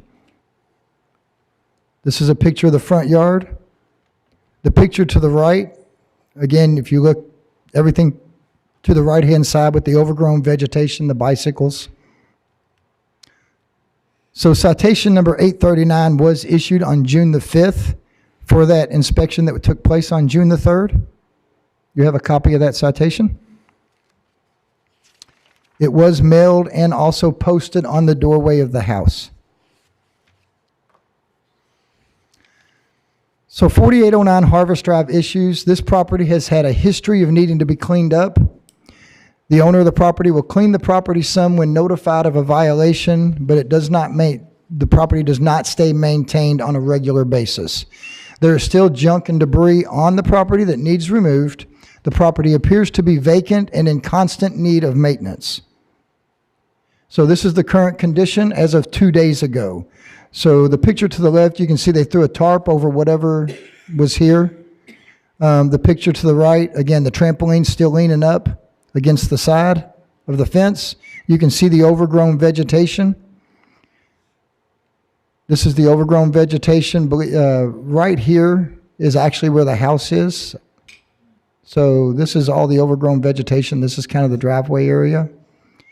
And then this is so this would be the right-hand side of the house. This would be the left-hand side. And you can see it's just the vegetation's taken over everywhere. So in conclusion, the property needs to be cleaned up and the vegetation needs to be cut back and it needs to be maintained. I'm requesting that the board uphold this citation in the amount of $150 and that it needs to be paid within 30 days, and if not paid, that a lien be placed on the property. I do intend to continue to issue citations if the property is not maintained and if progress does not continue at a reasonable speed. I can't issue citations daily up to $400. That's not usually how I work, as long as they are making progress. I do try to work with people, but I do have the right to issue daily up to $400. But normally if there's progress being made, that's what I'm looking to see. But this has been ongoing for a long time, and it needs to be cleaned up and kept clean. Any questions? I have a quick question. We have listed here ordinance, section ordinance 280-100 residential uses. Is there a different citation with this? What's? Because we've got the nuisance ordinance, and then there's another one. So that would be the zoning ordinance that also states about non-running vehicles on property. Okay. So, and is that one in this one? On the citation? I think I did put that in there. Yeah. So that's the Oldham County zoning ordinance, which states that no person shall keep any auto, truck, trailer, or boat unlicensed for the current year in any residentially zoned area. So we're giving opinion on 2 violations, or we're just doing the one? Well, because I've only wrote them a citation for $150, I mean, that's all they're here for, is for or is it 150 or, yeah, 150. So I usually put them all together, though I will sometimes reference additional ordinances that also pertain. All right, thank you. I don't stack them. Okay, thank Okay. you. So we're going to open it up to the floor for anyone that wants to speak for or against the citation. Can we have everyone move forward so we can swear you in? And then we'll start with those that would speak in favor of the citation.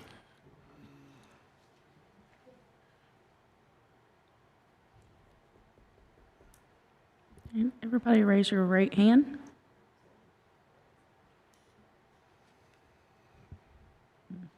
Ma'am, are you gonna speak? Okay, there we go. Okay. Just go ahead and stand and raise your right hand. Do you solemnly swear or affirm that the testimony you are about to give this board is true and accurate to the best of your belief and knowledge? Thank you. And please state your name and residence, please. My name is Denise Anderson. This is my husband, Ross Anderson. We live at 2203 West Highway 22 in Crestwood. The property we own and live on adjoins the backyard of these homes on Harvest Drive. Okay.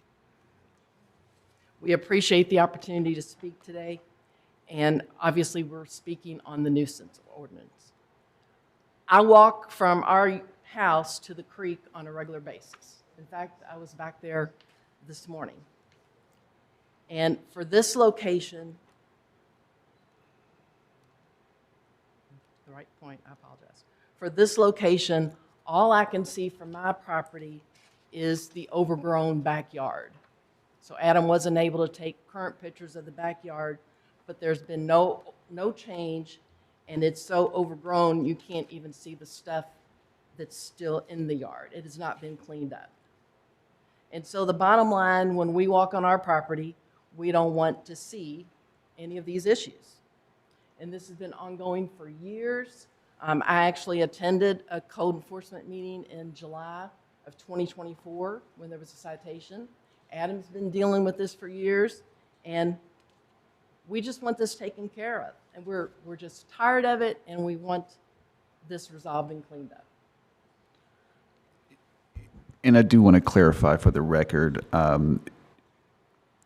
you did reference these homes, and so the board's aware, I believe the adjoining property is the next citation on our list, but we're here to consider evidence only as to 4809 Harvest Drive citation at this time. And just to clarify, I'm only speaking on 4809 at this moment. Yes, ma'am. Thank you.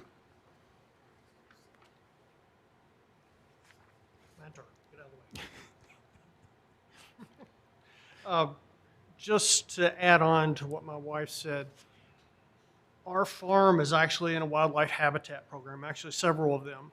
And one of the concerns I have, and hasn't really been talked about so much, is that, I don't know what's in that backyard, and if there is runoff from that backyard, because like Adam said, it slopes down into a creek, joins, goes through our property, goes down to Floyd's Fork. That runoff potentially could be hazardous.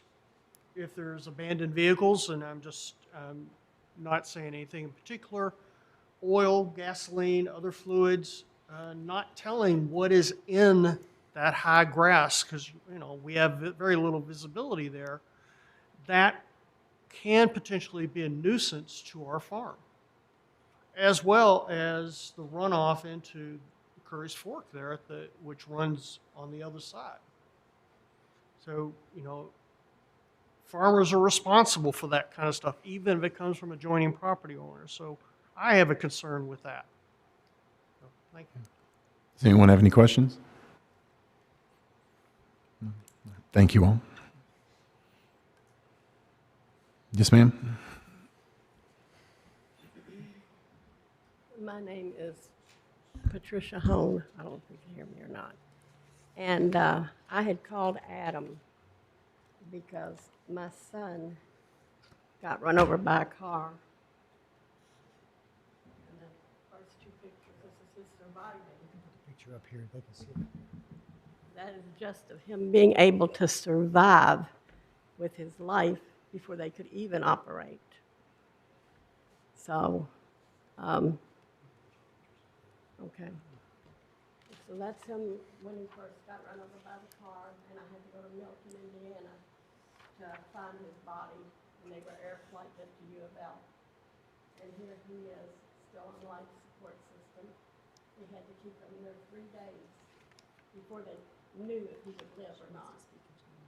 And this is here after his surgery where they put his face back together. Ma'am, we want to make sure that we're picking up your voice, okay? Please speak into the microphone. Okay, so that's where they finally got to be able to put his face back together.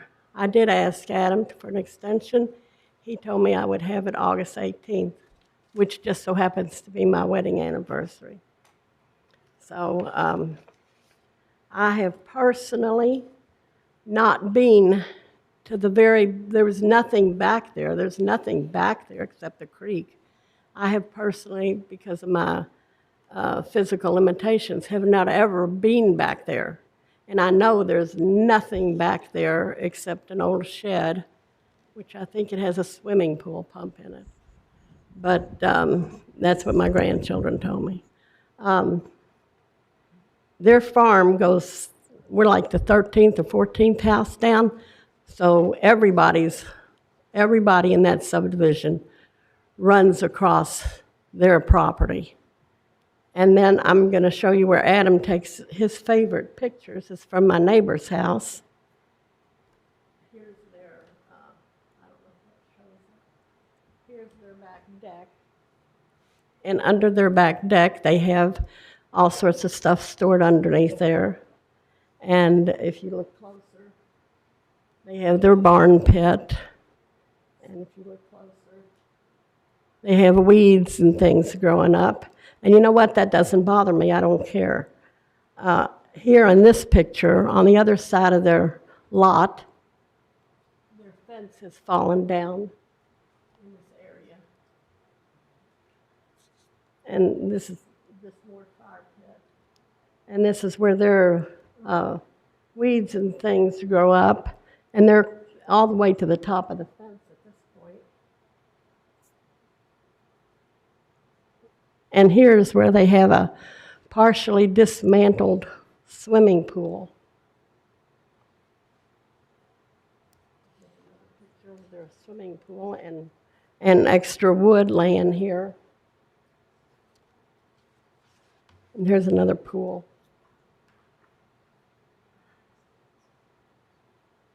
And here against their storage unit, they have tools or things against theirs. And here in their front yard, they got weeds growing.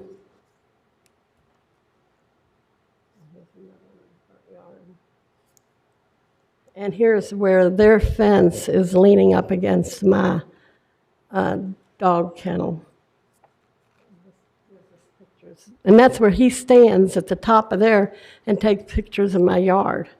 Now, he told me I was not allowed to have my lamb. I had a baby lamb, and I had him for about 4 months, and he brought great joy to me. Well, he told me I could not have that lamb. He told me I had to get rid of it the last time. And so I thought he was going to go to a good farm near Hodgenville, Elizabethtown, and actually they destroyed him right on the site while I was there. They just shot him in the head because he was a male, and they wanted a female. But he made me get rid of it, and when he come by with the animal control, he said, "Oh, well, I never made you get rid of it." Well, that was just a blatant lie. Just like he said this hearing was going to be on the 18th, he lied to me again. He lied to me when he first said something about our weeds. He said he had a 5-gallon container of weed killer that he would come by and spray it for us. He lied again and again and again. And my yard I have 5 tables with chairs. And I used to have them around the yard, so when we had a Saturday day cookout with my husband, we always had it on Saturday, and he said, "You have to move those." So what I did is I have a concrete pad. It looks so terrible. It's a concrete pad, and so I put all my, we use them. We used them on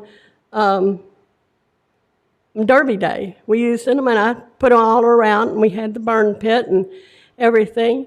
And but when we were done with the party, we moved them all back onto this concrete slab, which has a smoker and 5 tables and chairs, a kid's basketball goal. I have a shed.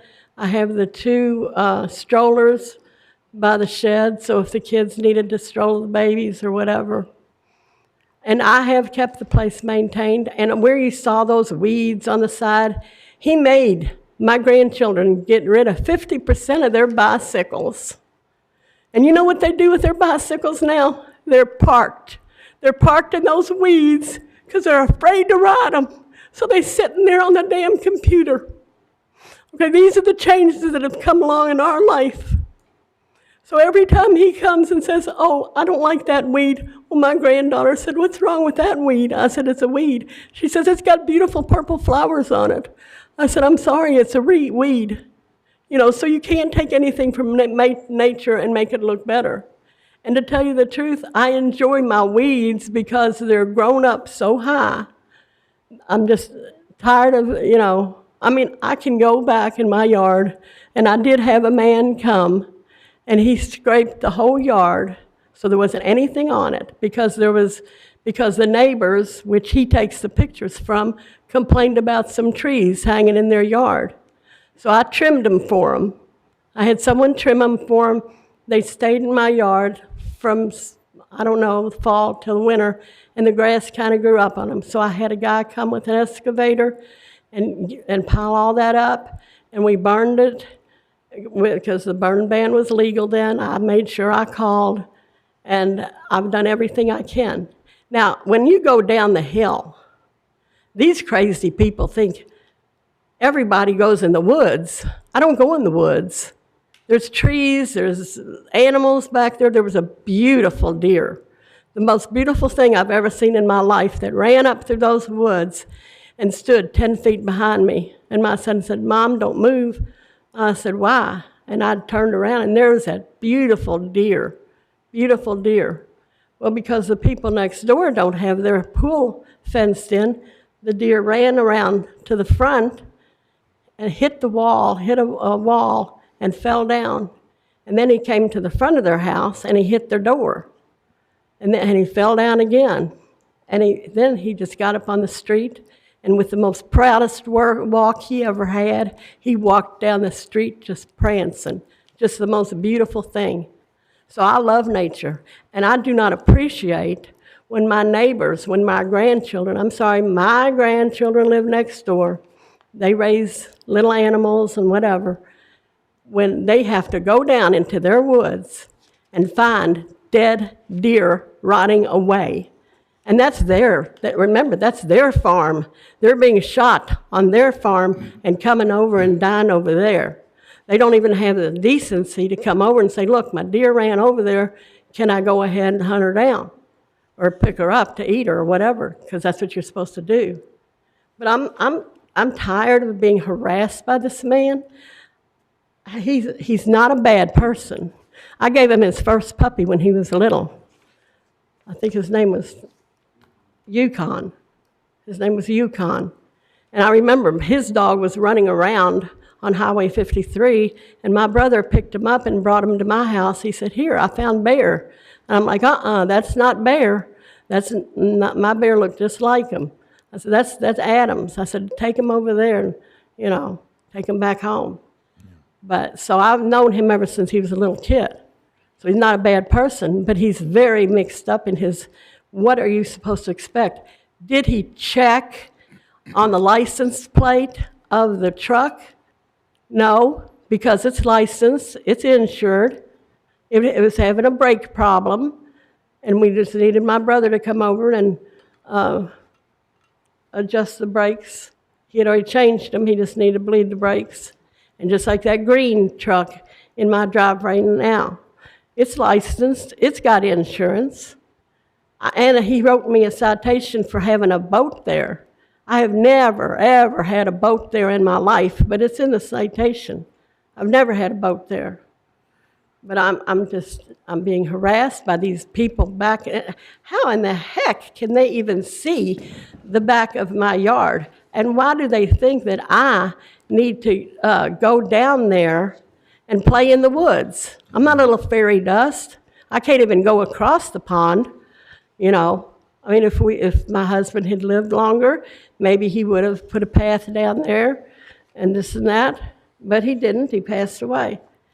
And this constant harassment, and it's not just me, it's a bunch of the neighbors in the neighborhood that he's just picking on because they have different interests than him. One guy likes to do crash-up derby cars. Does that affect me? No. He doesn't put them on the street.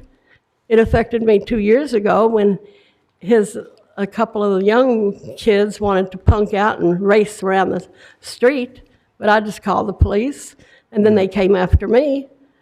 And I said, "You do what you can." I said, "Because if you kill me, you're going to jail. I'm going to heaven. I'm sorry. Don't hurt me to kill me." But this constant harassment is ridiculous to everybody. It's people who are poor. I'm not poor. I could have that trailer moved and put a brand new trailer if I wanted to, but just these people next door, they want to buy it so bad. I'm not going to sell it. It's for my grandkids. It's for whatever they want to do with it. It's a playhouse. It's not a place where I live. So, but I don't mind it. It's not the worst place. If I had to live there, I would. Yeah. You know. You mind if I ask you a couple of questions? What? You mind if I ask you a couple of Yeah, questions? ask me. It sounds to me like you're saying that your house isn't in violation. Is that what you're contending? It is not in violation. There were some weeds in the backyard because my lawnmower broke a belt, so I haven't been able to cut it. Somebody had come over and tried to cut part of it, but it is not in violation. It doesn't have garbage. That one piece you saw that was behind the truck, that's a cat stand. Now it may be in violation because my grandson had a problem with his girlfriend, and he had to move out. And so I put a trailer over there, and we've been taking stuff out of the trailer, and the stuff that's in the blue tarp. Well, I'm sorry, when this happened to me, when my son got hit by a car, I left the day. I left. I only came back because I was babysitting for my other son's dogs in Hodgenville, and I came back because my grandson had a birthday party to go to. And then I got the call about my about my son being run over by a car twice in his head. And so I didn't think to not go there. Mm-hmm. I thought, they said he had broken legs. I'm going to go see him, and I'm going to fuss at him for hanging around with his employees. Because his employee is the one that did it. And is his employee in jail? No. Yeah. So the second question I had was, do you have your registration, insurance, proof of insurance, anything like that for the truck? You said that was just well, it's my son's truck. He has it. So it's my grandson's truck. So, but as far as the junk laying around, there was a cat thing there. There is a bush that continues to grow no matter how much I tear it out. There's, I've trimmed it, and I haven't trimmed it in 2 months. I've just been under stress with my son, been trying to take care of him. I'm trying to pay his bills and my bills, and that's a little harder than I thought because I just caught myself behind for the first time. So, I can go cash out my husband's 401k or whatever he has and just blow all my money. So, but there's no way that place, and it's not abandoned no matter how much he thinks it is. He's never visited it. He's never been asked to come in, and he won't be because I don't respect people as a person, I guess, he's an okay person, but I have no respect for him after he made me get rid of my lamb. No. Yeah. No, that lamb was certified by the board as a companion, and he was all registered and everything. He had his own things, and he made me kill it. Okay. So, and I won't back down on this. Okay. Because he can find me all he wants to, and the people next door, they can go to where, and so can these people, because they have no right trying to see what's in my backyard. Are they some kind of perverts or something? There's no reason for anybody to be looking in my backyard or looking in my windows. There's nothing down there. Okay. Have the police go down there and do a well check, say I'm dead in the woods or whatever, but it's the woods.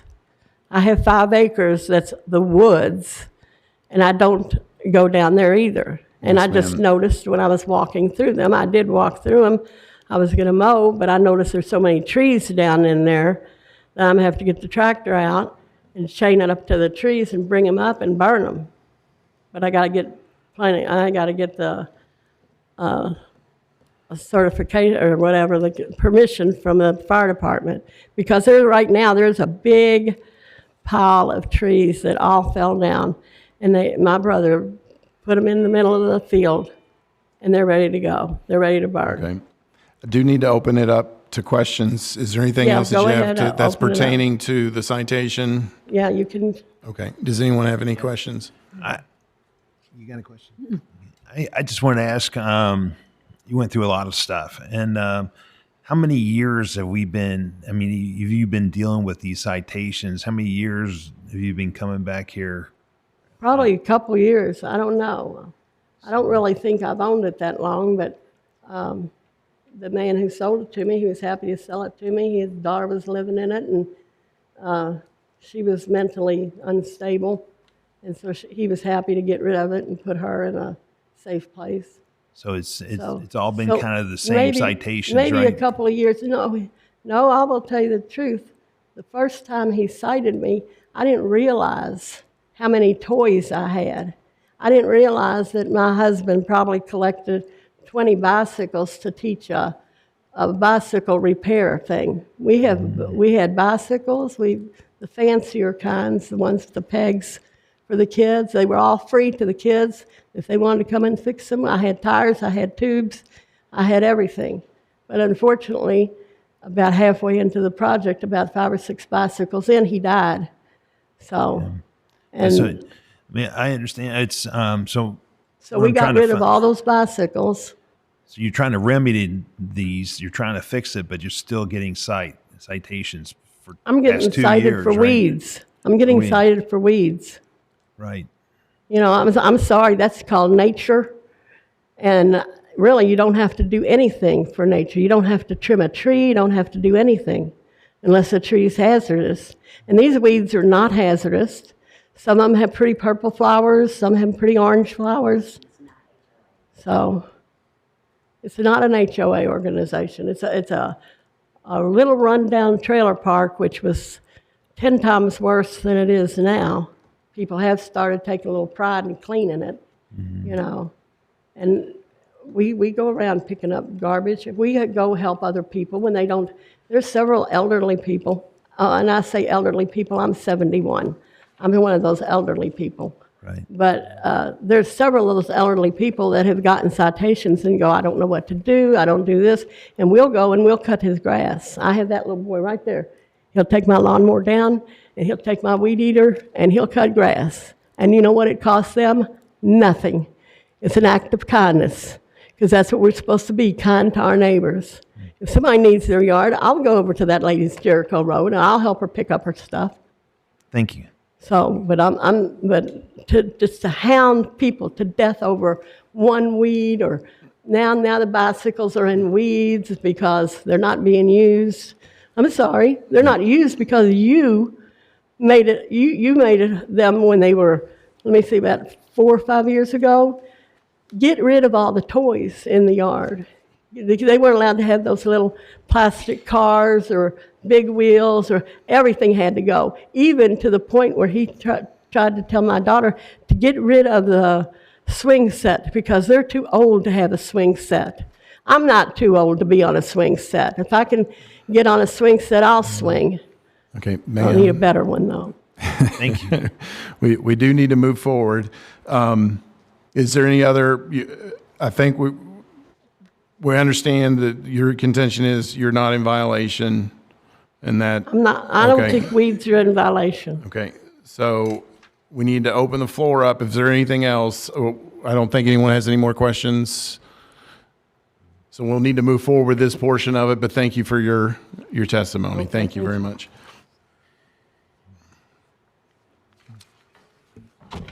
So I'd like to do the code enforcement rebuttal. 1 second, ma'am, she's made those pictures part of the record. We need to keep those. She needs these records also, though. This is for my brother's case, too. So she wasn't given these pictures, she was showing them to you. They can have the other pictures. Okay, well, they've been introduced here as evidence today. We can try to make some copies. We can make some copies, but for now, all of them need to stay right there. Okay, thank you. For code enforcement rebuttal, so, and I did look at the pictures that she sent. Some of the pictures from I'm guessing from the neighboring house, I've never been in their backyard, so I wanted to make that clear. I've never even been in their backyard to take any of the pictures. All my pictures have come from this general location right here and from the street. That's the only place my pictures have come from. The property owner back here has given me permission, and from the street. And as far as the vehicle goes, that is written on the citation. Like I said earlier, I don't stack my citations like I could. Each violation could be independent and $150. So this, I could have cited her for $600. I only did $150. I cite all of the violations and only do one fine. The biggest thing is, when I issued the citation, she said that the property was not in violation. I do believe this area right here to be on her property. I believe all of this to be in the front of her trailer to be a violation. And this has been an ongoing issue forever. This is her house, and you can't get picture does not show everything. But when you look at this and all of that is the violation. That is what she's being cited for. Not the vehicle. This is an overview from April the 8th. So this would have been after I issued this, about the time that I issued the citation. And you can tell there's debris laying everywhere in the front yard. This is all the backyard. And you can see a lot of this from the street. And this is what when you look this way from these people's property, this is what you're seeing. And then if you go to today, where I was out there just the other day, I didn't get the pictures from the back, from the wooded area, because it is so overgrown, it's hard to see anything. But instead of picking it up, it's been covered. The trampoline laying up against a neighbor's fence. Whatever's under all these weeds, because the vegetation has reached a height that I can't see the junk and debris laying around. But you can see that it's definitely in there. Okay. Thank you. Thank you. Thank you. So the first question before us now is whether the citation was properly issued. Do you have discussion or a motion? I have a motion Okay. that the citation was properly issued on July the 7th. Can you speak to the mic, please? I'm so sorry. I have a motion that the citation was properly issued on July the 7th, 2026, and that the respondent is the owner of the property.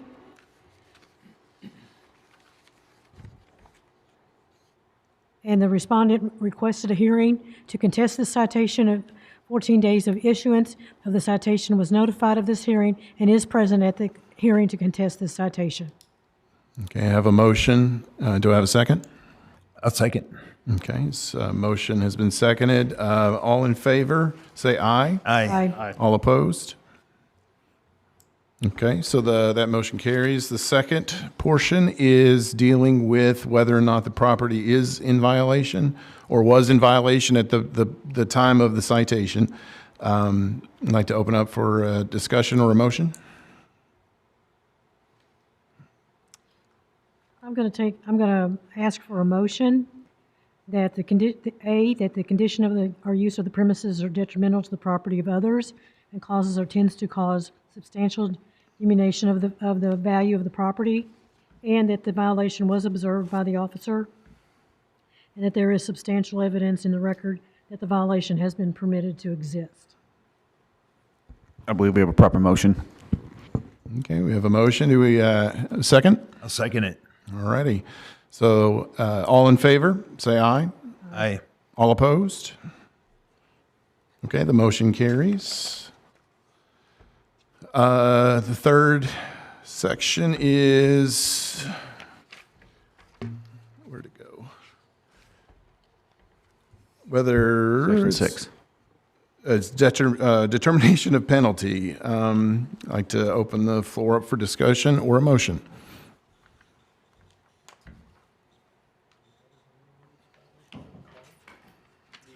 I'd like to make a motion, not just discussion, that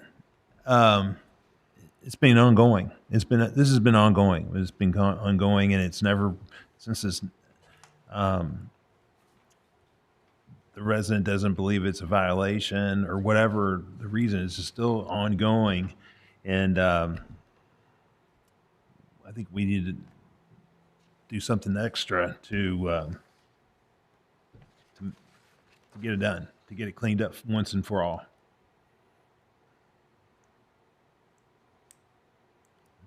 So Okay, any other discussion?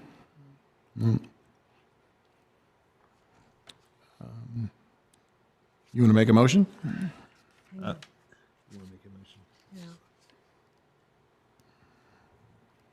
Okay. Yes, I will make a, you want me to make it? Okay.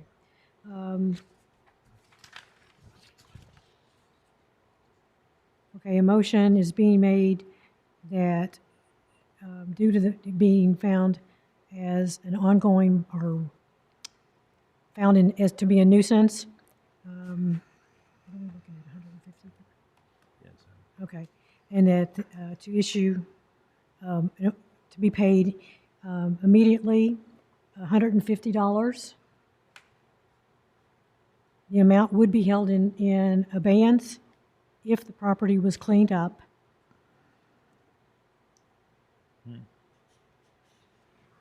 Is there a request as to how long that period of time would be?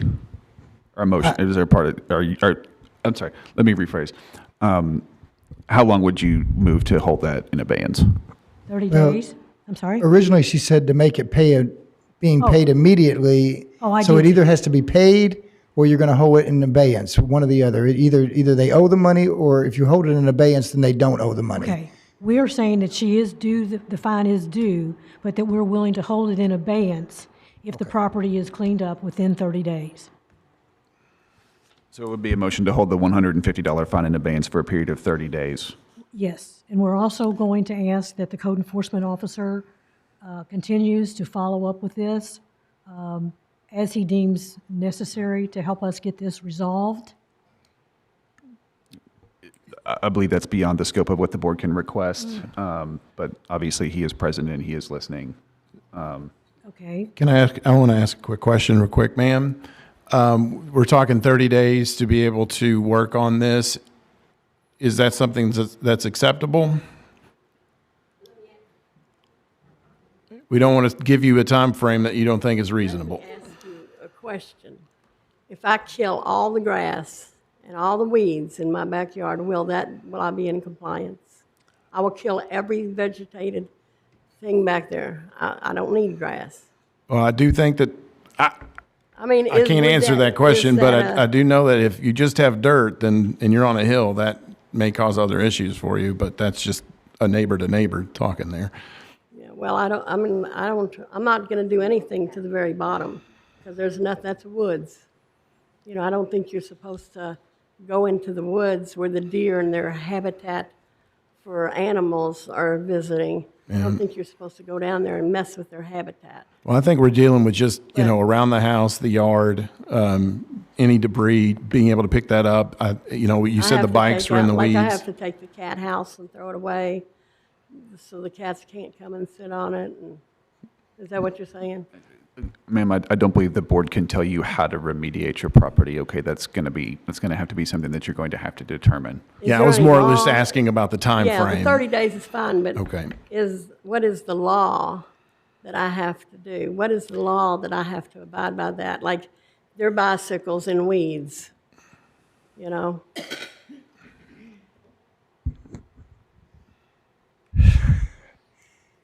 It can't be a nuisance. So when you can't have junk and debris laying around the yard, you can't have overgrown vegetation.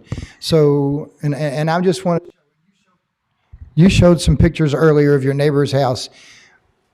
When you drive by your house, this can't look like this. You've got a fallen down shed, fallen down, the whole back of the house it's falling down. It was a shed. This can't be laying on the front porch. This has got to be picked up. This has got to be picked up. Throwing the trampoline up against the neighbor's fence, They said they didn't want it in my yard. but you don't throw it up against the neighbor's fence. Not against their fence, it's in my tree. It's hooked into my tree, laying on my Yep. tree. I think the issue for that is that you can see it. You've and got a it's- lot of it's- cleaning up to do. And you don't want to go back into the woods, but there's buckets, debris, anything that's back in the backyard. And they put to it your, in there because well, I have never been down okay, there. I'm just telling you, it's got to be picked up. So I think what we got is you're okay with the 30 days. I just wanted to make sure we did that before we voted on. 30 days. Okay. Thank you, ma'am.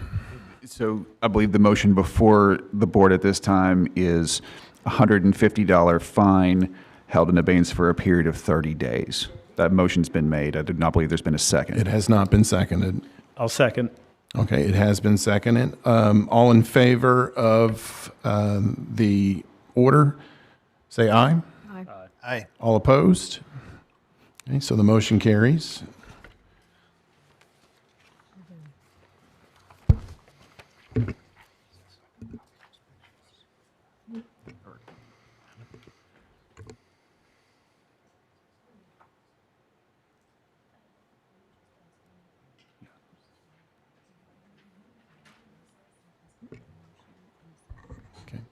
So right. I'd like to ask one of the, hold on one second now. One of the board members to ask or request, or make a motion for a 5-minute recess so we can copy those pictures and give them back to the,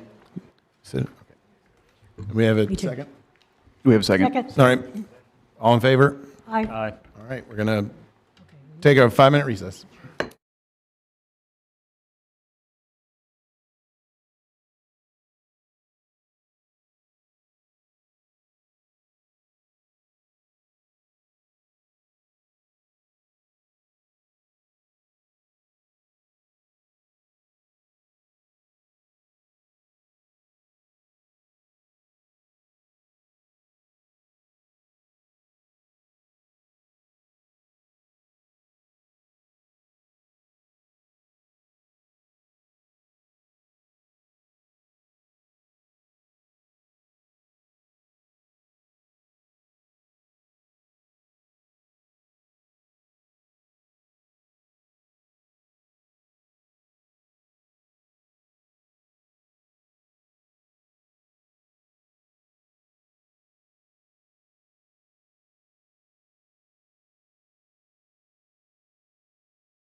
motion to... Need a motion to bring us back from recess.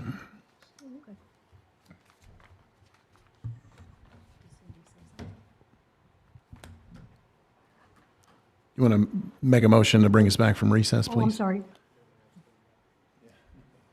I'd like to make a motion for us to come back into session. All right. And I'll second. All right. Motion has been made and seconded. All in favor? Aye. All opposed? Okay, we're back from recess. All right, so our next case is citation number 840. The address is 4811 Harvest Drive, Crestwood, Kentucky.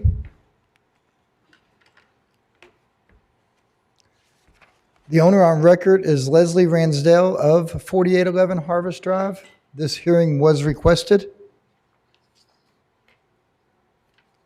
To the left is a copy of her request for the hearing dated on June 22nd. On July 7th, the notification was mailed out for the hearing. This is the general location of the property in question.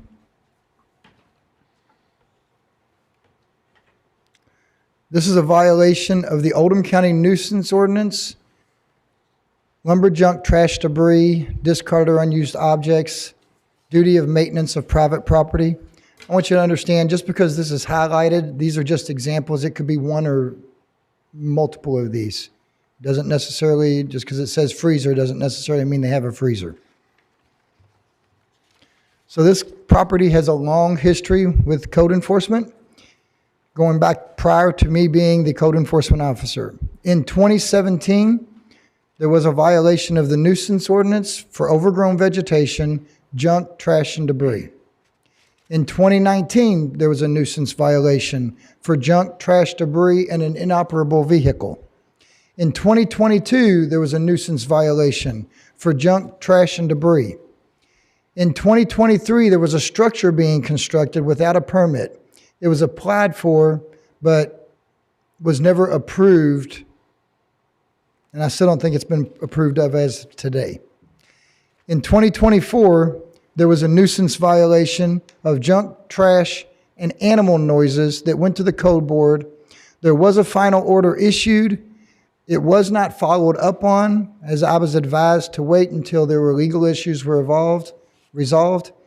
When posting the final order on the door, as I do everywhere else, there was an altercation, and I left the property, and there were charges filed, and I was advised until that case was settled in court to stay away. So in the final order of 24-008, you all do have a copy of that. This property was found to be in violation of citation of the Oldham County nuisance ordinance, citation number 769. They were given 30 days to bring the property into compliance. You all did hold that $150 in abeyance. That $150 was never paid, and I never did do a follow-up to see whether or not the property was brought into compliance due to the legal issues, and so I didn't have the opportunity to go back there. If y'all have any questions on that, I can try to answer them. That citation was issued due to junk, trash, debris, overgrown vegetation, and animal noises. It's not a farm. It's residentially zoned. It's residentially used. It's under 5 acres, and I do not allow crowing birds on that property. And I think that was one of the things what that code enforcement case was about, along with the smell. So in on March 27th of 2026, I did receive a abatement of nuisance from the neighbors. You all have a copy of that. So here's a copy of the current case. So the picture on the left is of the property in question. And there's always stuff just laying in the yard, not necessarily the trash cans. It's not just one thing that brings up whether or not a violation exists. It's a multitude of things. Over here, I believe this is a TV thrown on the ground in the front yard. And again, it's, it's just an ongoing thing with trash just littered about. This is a picture of the left-hand side of the property. Again, you can see things just laying around, buckets overturned. There's just always stuff. On the right-hand side, this is the right-hand side of the property. You can see some pool letter steps to a pool, I believe, and then just stuff laying around. I think that possibly is a bassinet or a kid's play area. This is a picture of the backyard. You can see there's, looks like an old couch back here, and there's just, the backyard's littered with trash, debris, old items just thrown out, laying everywhere. The picture to the right kind of shows the same thing. You can just see things scattered around everywhere. And I hate to say, pictures just don't do it justice. Once again, a picture to the left. This is the back of the house. Again, you can see, I don't even know what all's back there. It's just the whole yard's littered with stuff. Garbage, everything laying around. The picture to the right, so this property comes down and then goes to this creek right here. The house would be up this way. Here's the creek that everyone's talking about. And then they own this property back on this backside. And again, you can see items laying in the creek. You can see just buckets, cans, debris laying everywhere. So this is the unpermitted building that was constructed. And again, that's not what this citation is over. But you can see there's turkeys. There's roosters. I actually have a video, but I can't display the video on this. But you could hear, when I was back on the property, you can hear the turkeys. You could hear the roosters. And they are crowing birds. I do not, they are a nuisance anywhere they go. That noise does travel, and these are caged on this property. That is a violation of the nuisance ordinance, in my opinion, due to the noise. This is an aerial photograph. So this is the backyard. Again, here's that creek area, and then this is that other fenced-in area. This was taken on April the 8th of 2026. It's an overview. I did issue a notice of violation on March the 31st for those previous pictures. I gave them 30 days to have it cleaned up. On June the 3rd, I went out and took pictures. These are pictures from the back. The turkeys and roosters were still there. The vegetation had gotten so tall in that back area that I can't see everything that was laying around, but you can still see an old grill. I don't know what that is. I'm guessing this is an old hammock that is ripped up, just thrown back there. And obviously, if there was no trash here and this was just vegetation, that's one thing. But the vegetation is taken over, and that's leading up to this area right here. So this is where the vegetation's all grown, leading up to this right here. This is a picture of the front yard, the left-hand side. Again, you can see the overgrown vegetation reaching halfway up the side of the house. There's stuff laying up against the side of the house. Picture to the right. This is the left-hand side of the property. I believe this is a picture from the back also. I did issue a citation for that date, citation number 840. It was issued on June the 5th of 2026. It was hand delivered and mailed. This property has a history of needing to be cleaned up. The owners will partially clean it up when notified of a violation. They will do a little bit in the front yard. But the property needs to be maintained on a regular basis. The animals being kept on the property, they are a nuisance to the neighbors. There are turkeys and roosters, as you've seen in the pictures. And you can hear those from several houses away. I've gotten numerous complaints. There is still junk and debris on the property that needs removed. The fine of $150 has not been paid. This is the current condition when I went out there on August the 3rd. I did not have the opportunity to take photos from the back of the property. But again, on the right-hand side, you can see there's always something new. There's always stuff piled up. Left-hand side, the vegetation's overgrown. The property needs to be cleaned up and the vegetation needs to be maintained.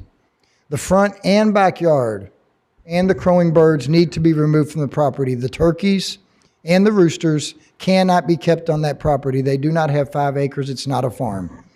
I am requesting that the board uphold this citation in the amount of $150 and that it must be paid within 30 days. If it's not paid within 30 days, I will play a lien to be placed on the property. I intend to continue to issue citations until the property is maintained and if progress does not continue at a reasonable speed. I've been dealing with this property for some time. And again, as Leslie's mom stated, I've known them for years. I go out there all the time. I'm always driving through there. And she will make an attempt to clean the front, but it always gets back into this shape and worse. It needs to be cleaned up and she needs to keep it clean. I know that it is a subdivision. People are trying to make improvements in that neighborhood. Just like she said, there's people bringing new trailers in. I mean, it's a trailer park, but they all own their own lot, and it has been getting better. And we do have properties that need maintenance, and this is one of them. This one needs to be maintained on a regular basis. So I do ask you all to uphold that citation and make this one need to get paid. Thank you. Thank you. Are there any questions? Do we have any questions? No. Thank you. I'm going to ask for everyone that is going to speak for and against the citation, if you can move forward, we can get you sworn in. I have one question real quick. Can I ask a Yes, question? you don't have real to be quick? sworn in again. Yes, sorry. Can I ask a question real quick to Adam? Yeah. Adam, what do you do when somebody doesn't pay? I mean, do you just, does it elevate on a daily basis or on a weekly basis, monthly basis? What is? So the way that if you all hold the $150 fine to be paid and you don't hold it in advance, then they have to pay that. I give them 30 days to pay it. If it's not paid in 30 days, I do put a lien on the property. I don't, like I said before, I can issue citations daily. I don't. I'm not riding out there every day. I mean, there's some properties that I have gone out daily and issued citations, but it's very, very rare. Normally on a circumstance like this, if I went out in 2 weeks and there was improvement and she showed where she got the right-hand side, I'm not going to issue a citation. I'm going to say, keep working on it. But if I go out there in 2 weeks and nothing's done or it's worse, I can issue a second citation. But I could issue it every day. If the fine's not paid, if you all order that the fine has to be paid, if they don't pay it in 30 days, I put a lien on the property. If the lien can sit there, if they do clean it up while that lien's on there, typically I will just leave the lien on the property. If it's still, the next step that I would take if they don't want to pay the fines and it continues to build up, I can take it to fiscal court to foreclose on the property to satisfy the lien. That is a possibility. We have done that twice in the county. The other option is criminal charges. So if you all wanted to take it to criminal court, it could go to be a criminal complaint. You all could ask me to file that, or I could file that. I have done that twice. I don't like filing criminal complaints because I think that can go with jail time. I would let Richard talk about that. But I don't want to do that. This is something they can take care of, and that's, I want to get it cleaned up. And This has been going on since 2017. What is your plan? so 2017 to 2021, I wasn't the code enforcement officer. Okay. So, I can't comment on them. I will say in 2022, the first time I went out there, I spoke with Leslie. She made a lot of improvements. She really got it cleaned up on one of them cases that I went out there. The front looked really good. I can't comment much on the back. I didn't see much in the back. She didn't have the animals, but she did make a lot of improvements, and it was looking pretty good. And I wasn't out there for a while, but then it came back, and I think that's when all the animals came. And you know, I'm not going to say what she's going to come and testify about. But when you have, just like her mom said, this has been an area that was going downhill for a while. It's really picked up a lot. I mean, it's a lot nicer than it was. I mean, I've been in there a lot. I've wrote a lot of people notice of violations, several of them citations, and they've got, a lot of them have gotten cleaned up. There's still more work to do, and I'm working through the subdivision trying to get it cleaned up. So. Okay, thank you. Thank you. Can I ask one more thing of you? So the citation 770 from 2024, that's the one that you couldn't go back and find out if they had done anything to the property. So my question is if we don't think the property's been cleaned up, and this has been going on since 2017, why is this citation another 150? Because, so our citations are based off of 1 year. Because this citation was written, there hadn't been a citation from this one till now. It's been more than a year, so it's on a revolving year. So because... Even though in 2024, we gave them 30 days to clean the property up, and we fined them $150, we're back here again 2 years later with another $150 charge. This is of why we keep having issues year and year and year and year, because we keep just going, okay, here's 150, paying 30 days or clean it up, and then we don't.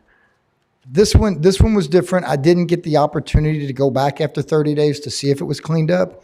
So that case from 24, basically, we don't have to look at, because I can't say whether it was cleaned up 30 days later or not.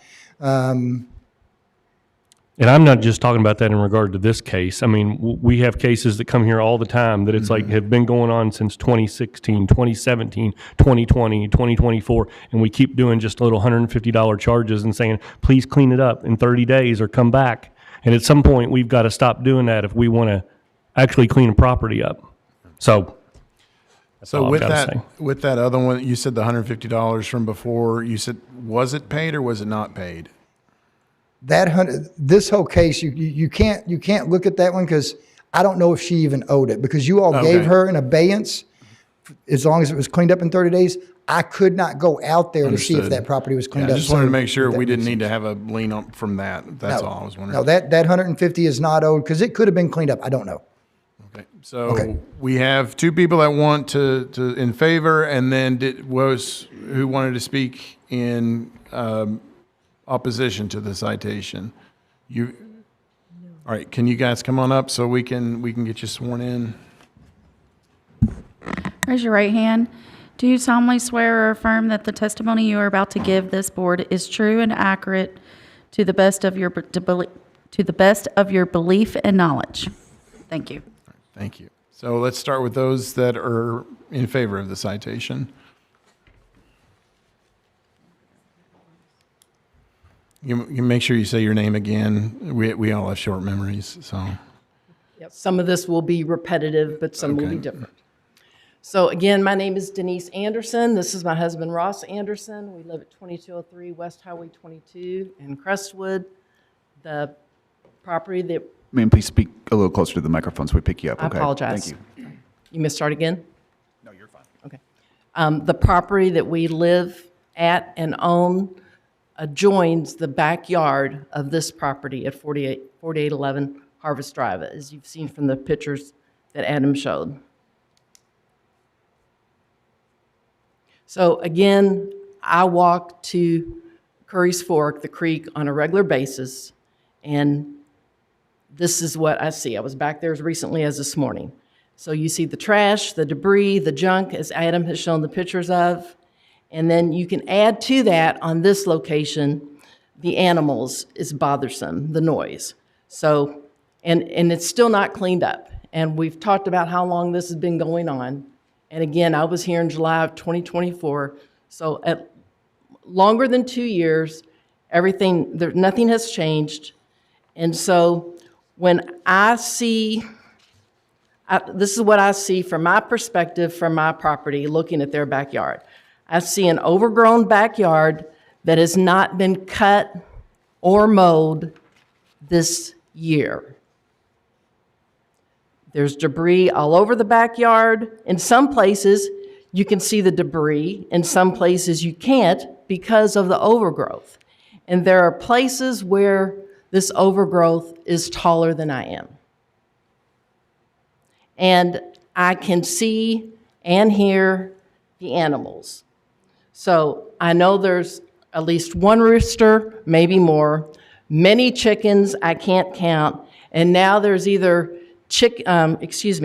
geese or ducks. I don't know my animal noises that well, but there's new ones there. I understand roosters aren't allowed, and it's just noisy. I don't think any of you would want to live next to this. So again, the bottom line is when we walk on our property, we don't want to see or hear any of these issues.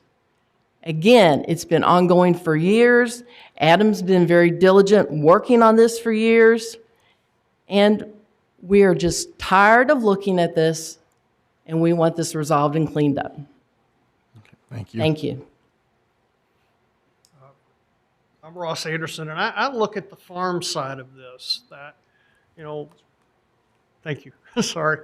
And one of the things is, the animals, is that as a farmer, we have a lot of restrictions. I can't keep chickens in cages. If I had chickens, I have very strict rules here as far as how they have to be maintained. You do not mix chickens and turkeys. There's actually avian diseases that they can catch from one of each other. So there's actually big rules that are affected farms. Well, here we have a residence that does that just willy-nilly. So I have a concern, as a farmer in animal husbandry, that,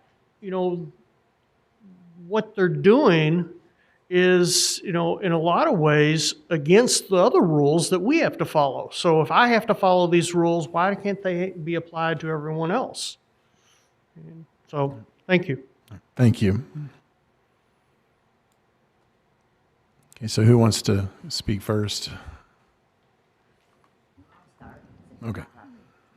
My name is Leslie Ransdell, and I reside at 4811 Harvest Drive.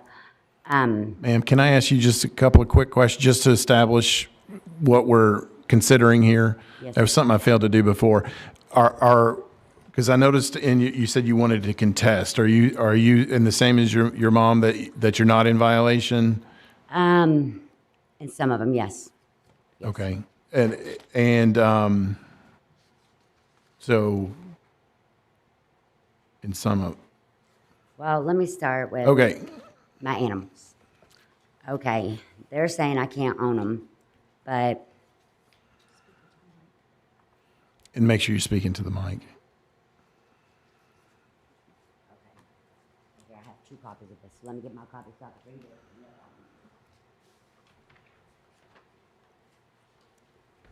Okay, zoning and limits. Single-family residential and agricultural zones allow chickens, but commercial or multifamily apartment properties do not. Cities like LaGrange permit a limited number of hens, typically up to 4 or 5, depending on the precise limits versus county unincorporated areas. I don't live in LaGrange. I live in Oldham County. Roosters prohibited. Roosters are generally banned within city limits and tight residential areas to control noise. I don't live in a tight residential area. And the property they own, they have 80-something acres behind me. And if he could go to the map to show where my property is and where their house is, they don't live nowhere near me. They're on 22. They don't even live on Harvest Drive. They're not in my neighborhood. I have a neighbor here, too, to even show hers. Now, where's the mouse? How do I move this? So their house is probably, if you're looking at this map, right around here. Their house is probably somewhere in this area. They own all of this. This is my house. Their house is right here. They're walking all the way down their property line to hear my animals, to hear my turkeys, to hear the chickens, the roosters. I mean, why? What is the point? You can't smell them. You can't hear them. You can't do none of that from their house. They literally walked to my house just to complain about the turkeys. Now, we started doing the turkeys and the chickens 4 years ago when my son started high school. He had learning disability. He still has learning disabilities. But he's in the FHA, agriculture, through high school, and he started with hatching the eggs. We started getting a couple, and then he started hatching the eggs. And then now it's a food source because we have eggs that we can eat, eggs you could sell. We got chickens we can eat if we need to eat them. You know, it's also a food source. It's not just animals nuisance, and it's not a nuisance if they stay at their house. It's only a nuisance if they walk, I don't know, 500 feet or more just to get to my property. I'm the 14th trailer back there from 22. Does that make sense to come all the way to my property just to complain about animals, to come there just to hear them? Literally, her house is somewhere along here, 22. My house is way back there, the second to the last one on the street. That doesn't make no sense. I feel like that is harassment. They have nothing better to do than to walk to my property just to see my animals. For what? And who cares if I have weeds in my yard? Everybody has weeds in the yards. The house right next to me, their weeds are taller than me, and it's the whole back. Like my whole yard that you've seen, their property's bigger, and it's all weeds, and they're taller than me. It does not bother me. It's not a nuisance. Hell, if the kids want to go and play Army or something, they actually have weeds that they can go in. I remember doing that growing up. I had 3 big brothers. We played Army all the time. We had the tall weeds to go hide in. You know, I even had a brother. He was smart enough to get in a pond with some tube or whatever. He had one in his ear. He was listening, the other one there. And my other brother come up, bang, bang, he got him. Mm-hmm. You know, so. Yeah, one of the things that we contend with that nuisance thing is that there is a wide range of what people's opinions are. And that's what we contend with here pretty regularly, is what other people's opinions of a nuisance is versus what your opinion is. So that, keep that in mind, that. One here, for the care and nuisance guidelines, enclosures. Turkeys and other fowl must be kept adequately fenced or housed in coops. They cannot run at large or trespass onto neighboring properties. Have my turkeys or chickens been on your property? Have you seen them on your Ma'am, Make sure- ma'am, make you have sure to you- address your testimony to Am I allowed- to the board, please. You cannot Okay. address the gallery. So if you could ask them then, have they been there? Or in all the pictures, have you seen them cooped the way they're supposed to be maintained? They are properly maintained the way they're supposed to be. I do not live in city limits, so what else can I read off these things? So let's specifically address the other items as far as weeds and trash. Are you not contesting that portion of it, just the animals? Okay, here's my front yard. My animals, I'm for sure contesting them because I think that's ridiculous. I think they're just coming down there just to harass me. They have nothing better to do. They own 80-something acres. Why are you coming to my property? Walk on the other side of your property. What, you don't have no other houses over there to harass? Because these are the only houses you can harass. So here's my front yard. I took these today. Well, you can see that. It's not showing all of it. There we go. Of course, I have a tree in front of my house. This is the other side of the tree. Here's here. These are all lilies over here. There's a little pond in there too. That's a picnic table you see there. There's a little orange chair, and then there's, you don't see the other chairs, but here they are. You can see them here. Because I have a little fire pit right there that has the bricks around it. This is the swing that's in the chair. That's my mulch there because I was mulching all of there around my flowers. And there's just another picture of my yard too, so I don't know what the problem is. What you see is what you get. And I feel like you have to come half a mile. Make sure you're talking to Mike. Half a mile to, if you have to walk a half a mile just to come and harass somebody, then I feel like it's their problem, not mine. Why are you coming to my house? You don't even know me. I understand. You live on 22. You don't live in my neighborhood. They don't live in my neighborhood at all. Like, what is there a reason to even walk down there? Oh, I like to walk the creek. Well, first of all, the creek runs over into Harvest Drive because the creek's on my property. Yes, so if ma'am. you're walking the creek, are you coming on my property too? Or Well, what? I think that is outside the scope of what we're talking about here, because I don't want to tell them that they're not allowed to walk their property. I know that Absolutely. it butts up to yours, but that they are American and we do allow them to do that. But why just come and attack me? Why are you coming down and attacking Harvest Drive? Because I'm not the only one. There's other neighbors too. They're just paying their fines. They don't want to contest it because they don't have time or what. And I'm missing work. I was supposed to have been at work at 5:30. My shift starts at 6.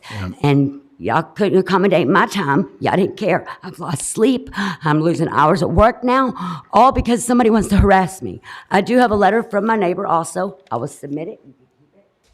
She's also here on my behalf. So, there you Okay. go. I don't know what else to tell you guys. I don't know. I don't know what else to do. I know there's little junk stuff that I can get rid of, and that's not a problem. I need time, I'll get rid of it. I work night shift. I sleep during the day. On weekends, sometimes I have to recoup. Sometimes we work 6 days a week. I just got put on restrictions today. So when I go into work, they may put me off work with no work available. And then I don't know what I'm going to do. Money. As far as timeline, is the 30 days, is that one acceptable, or what No, time? I need more than 30 days. Because y'all don't understand what this is She doing. is raising 7 children by herself, okay? She's been a single mom for a long time. She Okay. works That's hard. present, but it's not. She works. Everything. She comes home, she sleeps. We don't wake her up because we say it's like waking a bear because she gets angry. Yes, ma'am. We She do needs to appreciate sleep. the struggles, but Her- the main thing that I'm wondering is what kind of time frame, if we were to issue that, what kind of time frame would you need? I Make need, it- I want 90 days. Okay, so we had additional people. Was there anything else that you needed to say? Did we have any questions? Okay, these are his animals. This My is his son. project. He only has 10 chickens. Okay. You're allowed to have 6 chickens in the city Okay. of Oldham. Sir, let's have you state your name and your address.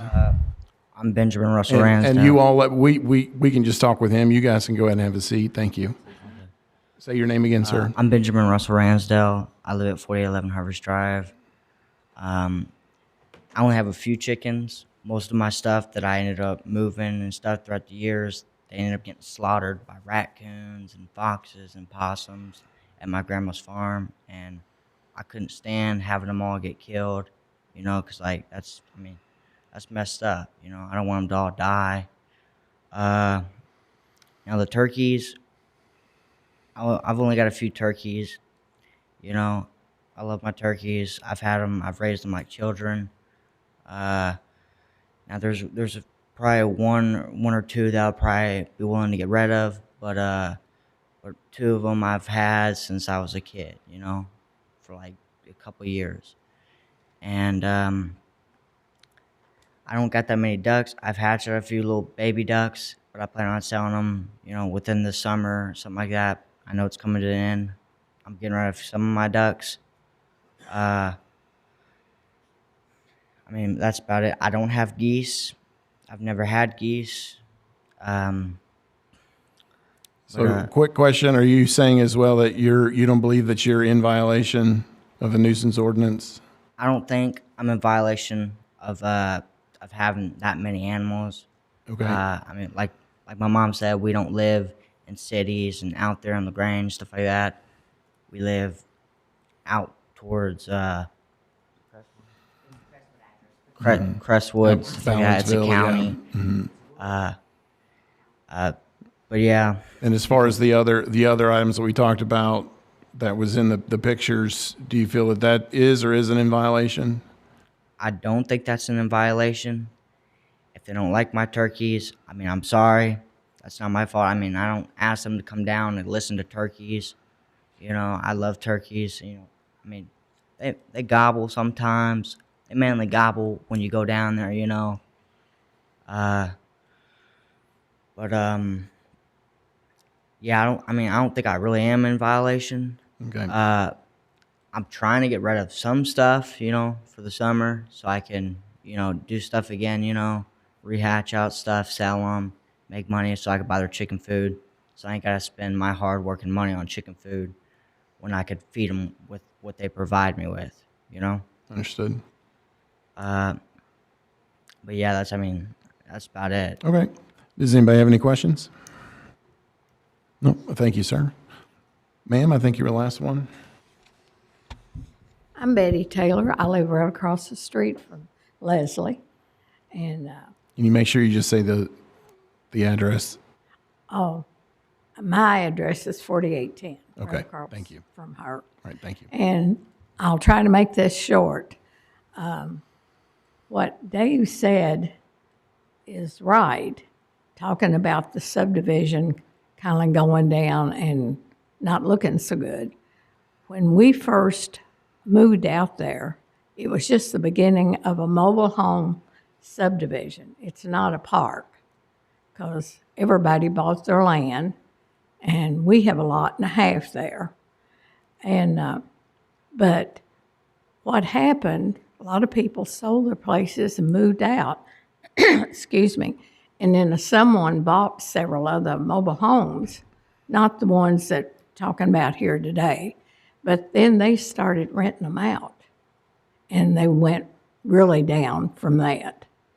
But as far as animals bothering, I do hear a rooster crowing every once in a while of a morning, but we have birds that sing in the morning, and I hear the roosters crowing, and I was raised up on a farm, and I like to hear that. And I don't hear her roosters very much. It might be that I'm across the road and they're in the back of her house. But I just think God is saying the animals are telling you this is a new day, you can start all over. So they've always been a good neighbor. Now, I don't see their backyards or anything like that. I mean, but I think they do the best they can. And I know since last May in 25, my husband passed away. So after he passed away, I'm having a hard time because we've got a big yard. I've had somebody coming in and mowing and everything, but I can't do things like I used to. But noises from that don't bother me. And there's other people in the subdivision that have roosters. I know that, and chickens. So, but theirs don't bother me. Okay. So- Is there anything else? Well, it probably will be when I get home, but right now I can't think of it. Yeah, But that's usually how it works. They are isn't good it? neighbors. Yeah. And so, All right. and Is the animals don't bother me. Okay. Does anybody have any questions? No. All right. Thank you, ma'am. I wanted to say something about the animals. She does have ducks, and they're right against my fence. And it's only if you go in the backyard, they just laugh at you. They go, ha, ha, ha, ha, ha, ha. And I mean, and that makes me smile. They don't smell. They're right next to my house. So about that, you know. And about the weeds, I have a weed problem. She has weed problem. Weeds are horrible this year. And I don't know what about it is this year. But It's rained a lot this year. It's so, just horrible, and we can't keep up with them. yeah. And we are women, and she works a lot, and that's no excuse to be a woman, you know. But I'm old. I'm an old woman, so it is a little harder because I have to use a stick to walk around the yard so I don't fall down in there, and I have fallen down a couple of times. And it's a lot harder to get up when you don't have anything to hold on to get up, so I have to crawl over. So, but yeah, we do. So if she has 90 days. Oh, no, I was just because remember I had to call you back up and I was just trying to avoid all that with Well, her. I'm just saying if she does get 3 months or 2 months even. He is in charge of talking to his brothers and sisters, and I'll supply the cookout meat. But that means I'll be getting my tables out around the yard. And we'll just do a couple days of work. I'll set up tents if they need to, because they'll be coming from everywhere. So ma'am. we'll help her. Let us take care of our administration Okay. portion here. All right. First item is the, yes, sir. I'd like to do a code enforcement rebuttal. So we'll start with the farm animals. So we do have in our zoning ordinance, it states that property cannot be used for agricultural use unless they have a minimum of 5 acres. It's the agricultural exemption. So on if you have a residentially zoned property less than 5 acres, the zoning ordinance states it cannot be used for agricultural use. Okay? Now, agricultural use in our zoning ordinance is defined as the growing of vegetables, the growing of fruits, flowering plants, and the owning of farm animals. So that would be chickens, ducks, cows, pigs, all of them. I do not use that ordinance, and specifically I don't use it because it's not allowing someone to, if I'm going to use that ordinance for not having chickens and roosters and ducks, then I would have to state that someone with a backyard garden couldn't do that. We don't have a chicken ordinance in the county. It's always been historically that people couldn't have them. I started allowing, when I got the job, I started to kind of, because they always use the zoning ordinance about agricultural use. I didn't use that ordinance, so I started allowing chickens as long as they weren't a nuisance.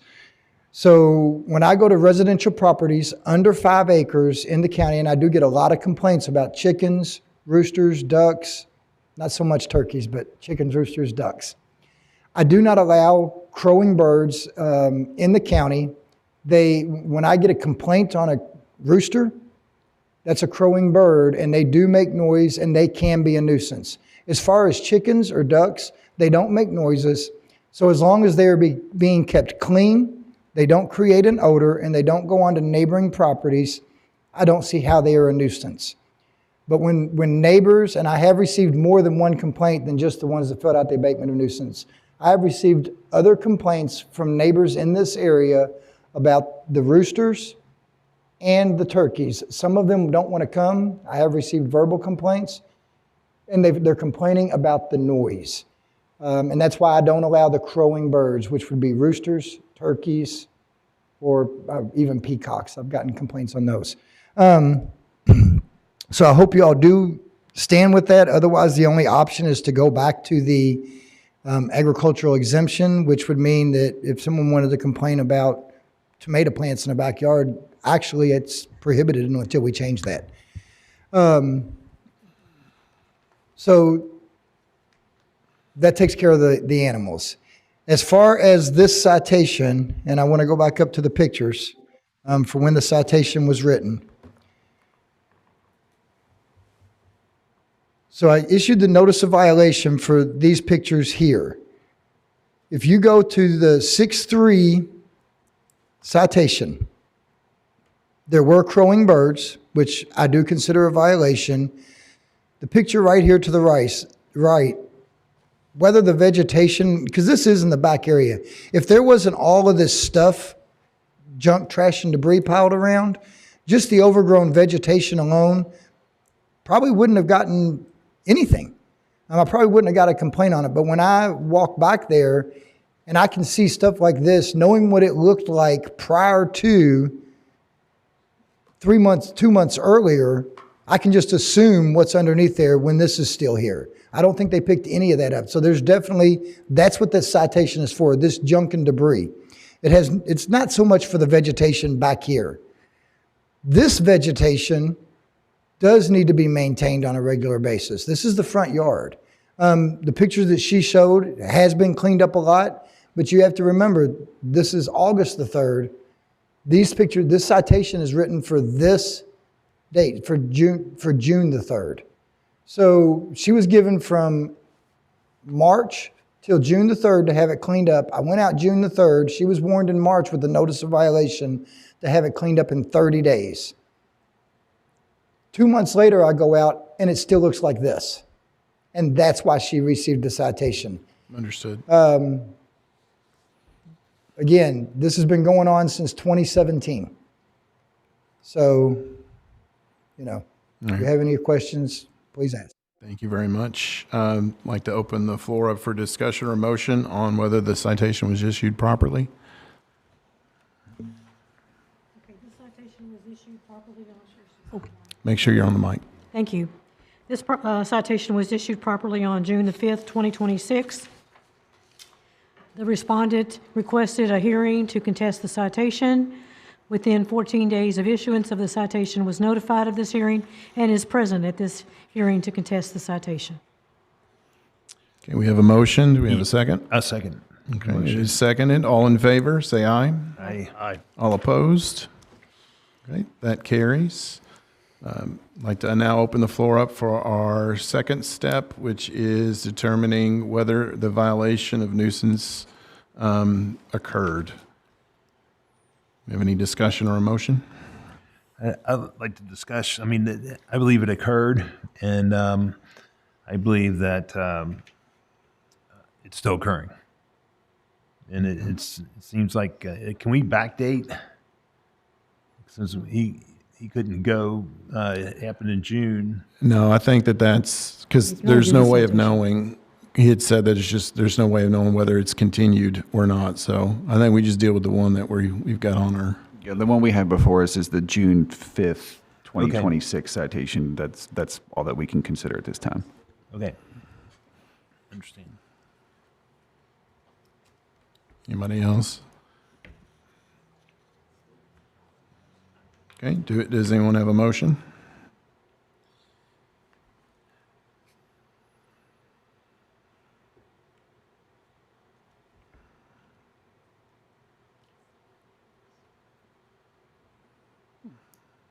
Any further discussion on whether the violation occurred or not?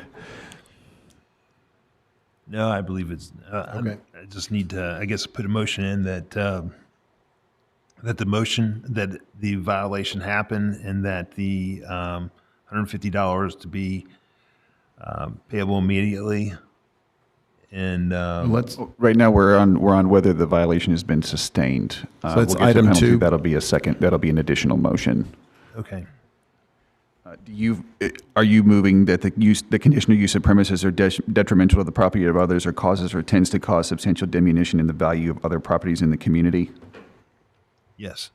And do you further move that the violation was observed by the officer and there's substantial evidence in the record that the violation was permitted to exist? Yes. I believe we have a proper motion. We have a motion. Do we have a second? Second. It is seconded. So all in favor, say aye. Aye. Aye. All opposed? Okay, the motion carries. So the third one is determination of penalty. You open a discussion or a motion on the fine and any remediation we would give the property owner.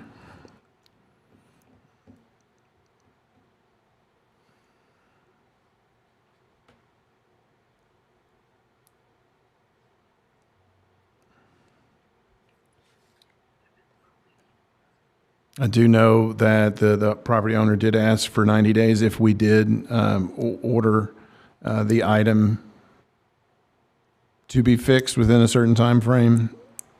So we keep that in mind. Yeah, it's already been going on for, the citation's been since the beginning of June, so it's been going on with no remedy. And so I think we ought to, I understand. Everybody's. My brother got ran over by a car. I had to take off work a whole week, and I had to stay home with my kids. I couldn't work. I lost money that week. I'm sorry you had to go through all that. Do y'all not see where? We have closed comments at this time, ma'am. We are now on to motions in front of the board.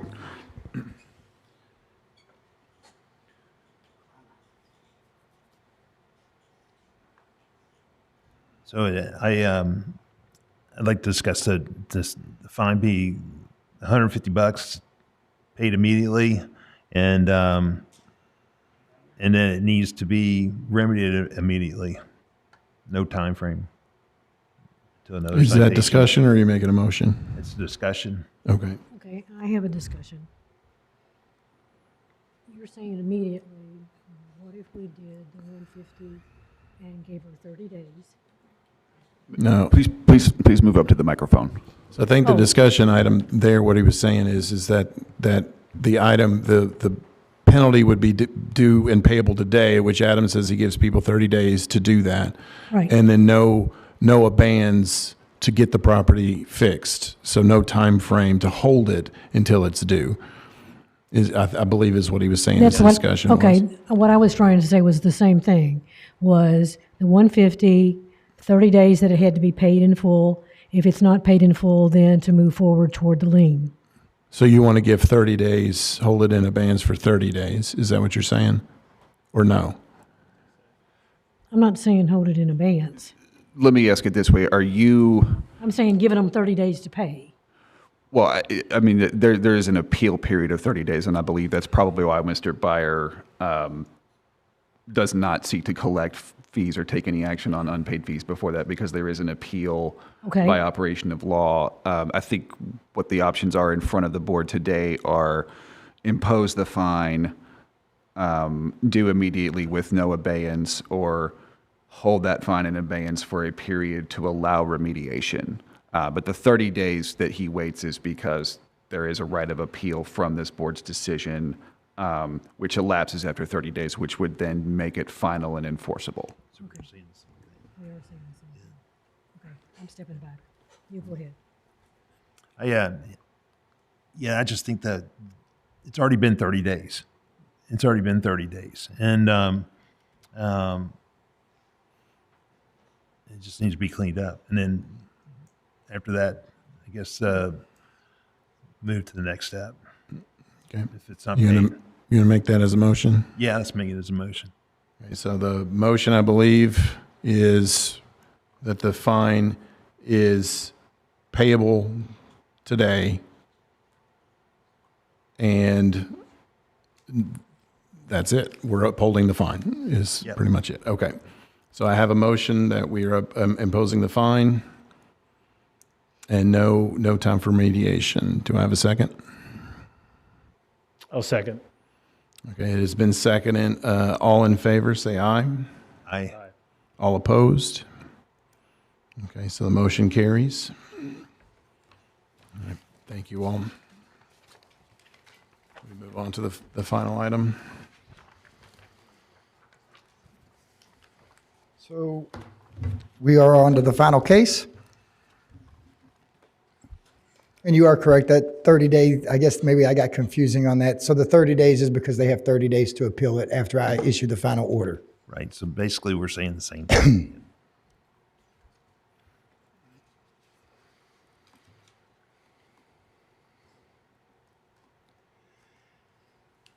So citations number 815, 827, 842, and citations number 843, they involve 1218 Downhill Run in Goshen, Kentucky. Please ask questions if you have any questions on this one. So the owner of this property is Misha and Zohaib Hawk of 203 Ash Run Road, Louisville, Kentucky. This hearing was requested. So on July the 10th of 26, I received the request for this hearing. He did only put two of the citations down. It looks like he put 815 and 827, or three of them, and 842. So I did issue another citation after that, and that's why I brought this the other one after he issued that. So I did send out the notification of today's hearing on July 13th of 26. This property is located in Settlers Point subdivision on Downhill Run. It's off 1793 in the Goshen area. This is the property in question. The house is right about here, and then it goes back there. So this is a violation of the Oldham County nuisance ordinance, duty of maintenance of private property, junk, trash, debris, and it's diminution of value. So this property goes back on May the 29th of 2023. This house received major fire damage. There was a previous owner. Over the next several months, I worked with that owner to determine what was going to be done with the property. In September of 2023, the property was sold to the current owners. In November of 23, I spoke with the new owners, informed them that they needed to get permits to perform the repairs on the house. They did apply for a remodel permit on November 17th of 2023, so over 2 years ago. Any questions? All right. So these are some pictures of the house from 2023 when it did catch fire. The picture to the left is the front of the house. The picture to the right is the back of the house. I believe this is, well, the left picture is the interior of the house, and this would have been the back wall of the house. This is standing in the front door looking towards the back of the house. So a lot of these pictures, I was out there with the fire investigator not long after the fire. So in August of 2025, I received a call about the condition of the property. This was after he had come in for his remodeling permit. I had gotten a complaint during the remodeling permit that he was doing construction without a permit. So that's why I went out there in the beginning. They did come in and apply for that permit, like I said, in 2023. Once they received that permit, it's up to the building inspector to go out and do all the inspections. But in 2025, I got a call about the condition of the property, that the vegetation was overgrown and there was trash and debris scattered around the yard. I did issue a notice of violation on August the 15th of 26. It's 25th. That might be supposed to be 25, my bad. August the 15th of 25. On 9/9 of 25, a follow-up inspection showed the property had been cleaned up. On 10/16 of 25, an inspection showed that the progress with the remodel and some trash and vegetation overgrowth was taking place. Contact was made with the owner about the need to keep the property clean and that progress needed to continue. He did respond with an email on November the 6th of 2025, explaining to me why there were such delays in the remodel taking place, how long it was taking, and what was going on. So on August the 4th of 2025, this is what the property looked like. You can see it's now got a roof, but no windows, no doors, but you can see the vegetation overgrowth. Same way with the picture on the right. I did issue the notice of violation on August the 15th of 25. On September the 9th of 25, the property was cleaned up. He went out there, cut the property, but again, still no windows, no fascia. Still the remodel's not done. On 10/16 of 25, so this is over 2 years after he had come in and pulled the permit, there was little progress being made. So it sat like this for a long time. No windows, no doors. And I've had numerous conversations with him about needing to get this house up and going. I mean, it's in a nice subdivision. The neighbors are tired of looking at a burnt out house. So I did issue a citation number 815, that was issued on September 17th of 2025 for the condition of the house, how long it was taken to get the windows in the house. It's a nuisance. I did post that on the door on September the 21st. On November the 7th, the owner contacted me by email and informed me he was sending people out to clean up the property and was having delays on material.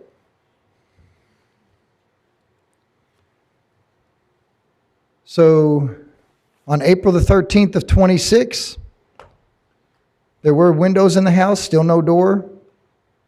So this is 7 months later. There was overgrown vegetation. There was junk and debris.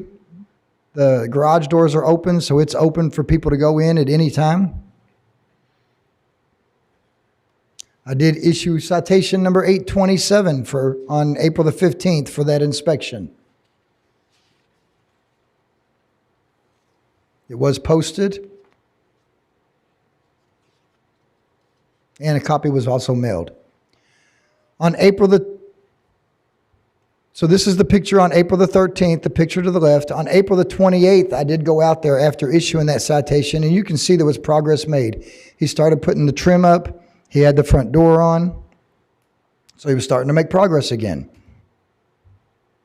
I didn't issue a citation on April the 28th. I talked to him. He said he was going to get it done. So then I went out there on 2 months later, or a little over a month and a half later, on June the 8th, and this is what I saw in the front yard. And this is what I saw in the backyard, around the back corner of the house. Doing remodeling, and there was no dumpster on site. So I called the owner. I issued a citation for that inspection. I called the owner, and he did get a dumpster delivered. Citation 842 was posted on 6/15. On 6/15, I also went out, when I posted that citation, I went ahead and issued another citation. I took these pictures on 6/15 again. The trash and debris, the driveway, and I apologize. There still was no dumpster on site, so this was several days later. I issued citation 843. After that citation is when he did get the dumpster. Citation was posted to the door. The issues with 1218 downhill run, on 6/18 of 26, he said he would get it cleaned up and have a dumpster delivered. He did do that. This has been an ongoing case with numerous conversations with the owner. He has continued to make promises to clean up the property and get it finished. It's going on over 2.5 years of this remodel. The property is an eyesore to the community, and it is an attractive nuisance to the kids, and it's an attractive nuisance. The property needs to be maintained at all times and needs to be completed or demolished. The property is, it's just not done, and you're going on 3 years now that these people have been going on with this. The vegetation needs to be cut at all times. This is the current condition on August the 4th. So I want you all to go back and look. 6/15, so, look at the progress that's been done. Still nothing done up here in this area. You can see what's been done, but then you come almost a month and a half later and it looks almost identical. There's just, the work's not getting done on the house. Permits are usually good for 6 months unless you continue work. And, he needs to get the house done. Conclusion. I'm requesting that the board uphold this citation in the amount of $1,200 and that it needs to be paid within 30 days. If it's not paid in 30 days, I will place a lien on the property. As stated earlier, that's the rule. But I do intend to continue to issue citations on this property, unless told otherwise by you all. If the house is not maintained with the vegetation and the grass, the trash picked up, and if progress does not start back up and continue at a reasonable speed. Coming out there, every time I call him once a month and sending somebody out there to put in a window is not progress. And the neighbors are tired of living beside a burnt-out home that's sitting like that. And I think you all ought to make him pay the $1,200. Thank you. Can I ask a question? Have you had any conversations with the leadership of the homeowners association? Very little with the homeowners association. I don't know if their homeowners association is very active. I have had conversations with numerous neighbors. As a matter of fact, the conversation goes all the way back to when the house first burnt under the first owner. They wanted to know if I was on it, and I did try to stay on it with that owner. I sent her a notice of violation, but that's a different case.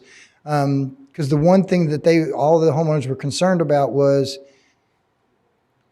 having a burnt out vacant home sitting in their neighborhood for multiple years. And here we are 3 years later, and it's still there. All right, thank you.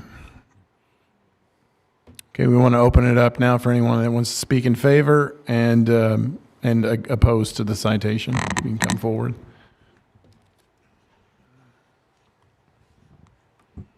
You can Raise your right hand. Of course. Do you solemnly swear or affirm that the testimony you are about to give this board is true and accurate to the best of your belief and knowledge? I do. Thank you. All right, my name's Nicholas Furward. I live next door at 1216 Downhill Run.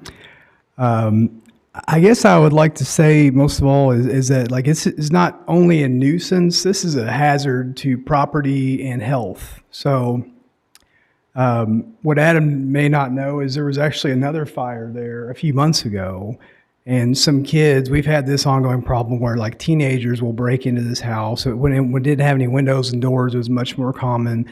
They've actually broken, I think, one of the new windows and have gotten in there again. So like, I think maybe 3 months ago, we had another fire where a kid broke in there. The fire department told me it was arson. Somebody lit a fire in there. So we've had to deal with that. I have, as the name of the road implies, it's on a hill.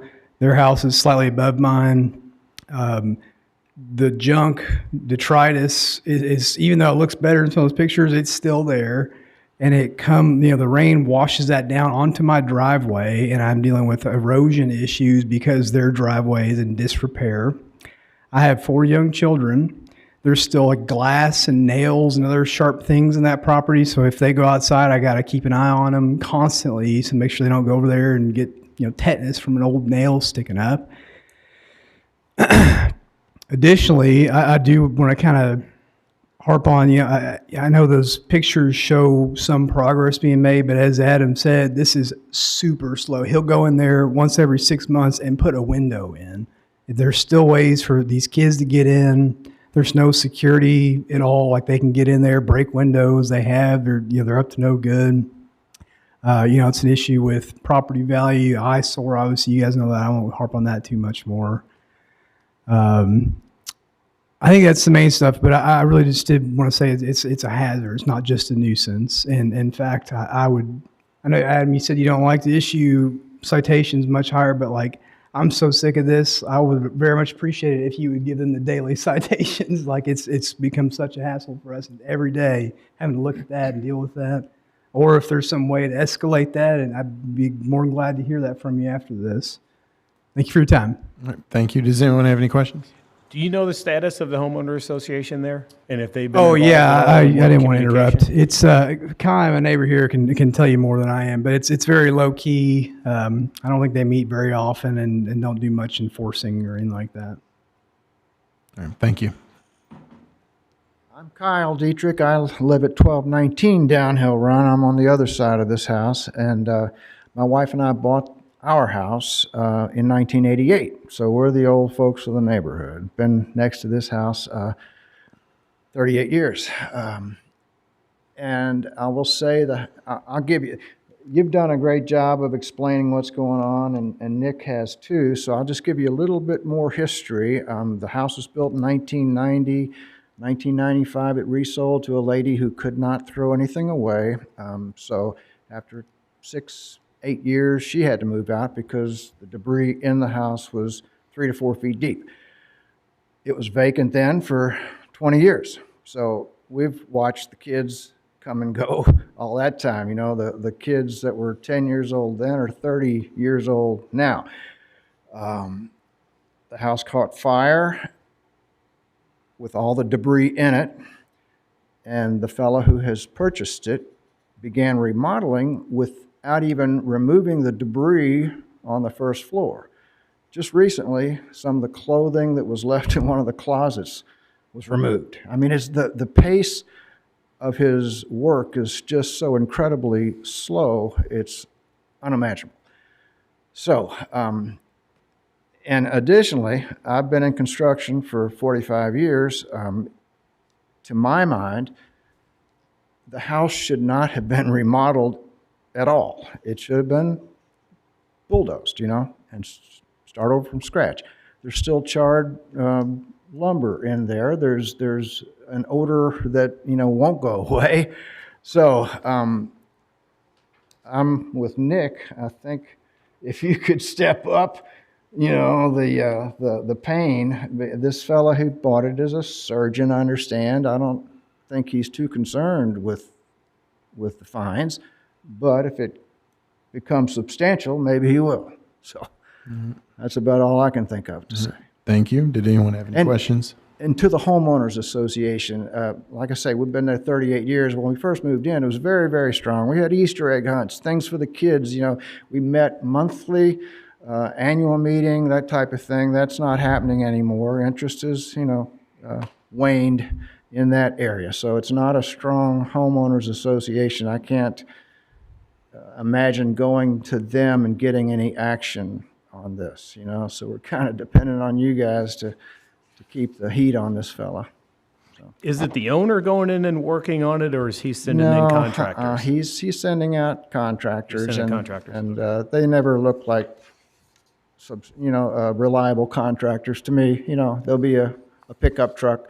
You never see any company names on trucks. They're just guys who, honestly, I don't think know what they're doing, and I don't think this fella really knows what he's doing. The backyard, Adam, I don't know if you get back there. It's just so much of the debris has been pitched into the woods, and it's all overgrown. So what I see happening is this thing may be getting completed in 4 or 5 years, you know, and then it'll turn into a rental situation probably. And I've got a great home. Nick has a great home. Gordon was here. He lives across the street. He had to leave. He's got a great home. It's a nice street, very nice street. But this is a real eyesore. So. All right. Thank you, sir. I have a question for Adam. So the applicant requested a hearing. I'm looking out in this large crowd we still have. Have you heard from them on why they requested a hearing and they chose not to attend? No, I've talked to this guy several times, and I've talked to several of his contractors, and his contractors, and I don't mind testifying to this, they have said he's got the money to fix it, he just doesn't want to. He just doesn't want to spend the money. Now, that's what his contractors have told me upright. They could come out and do it, but he won't pay.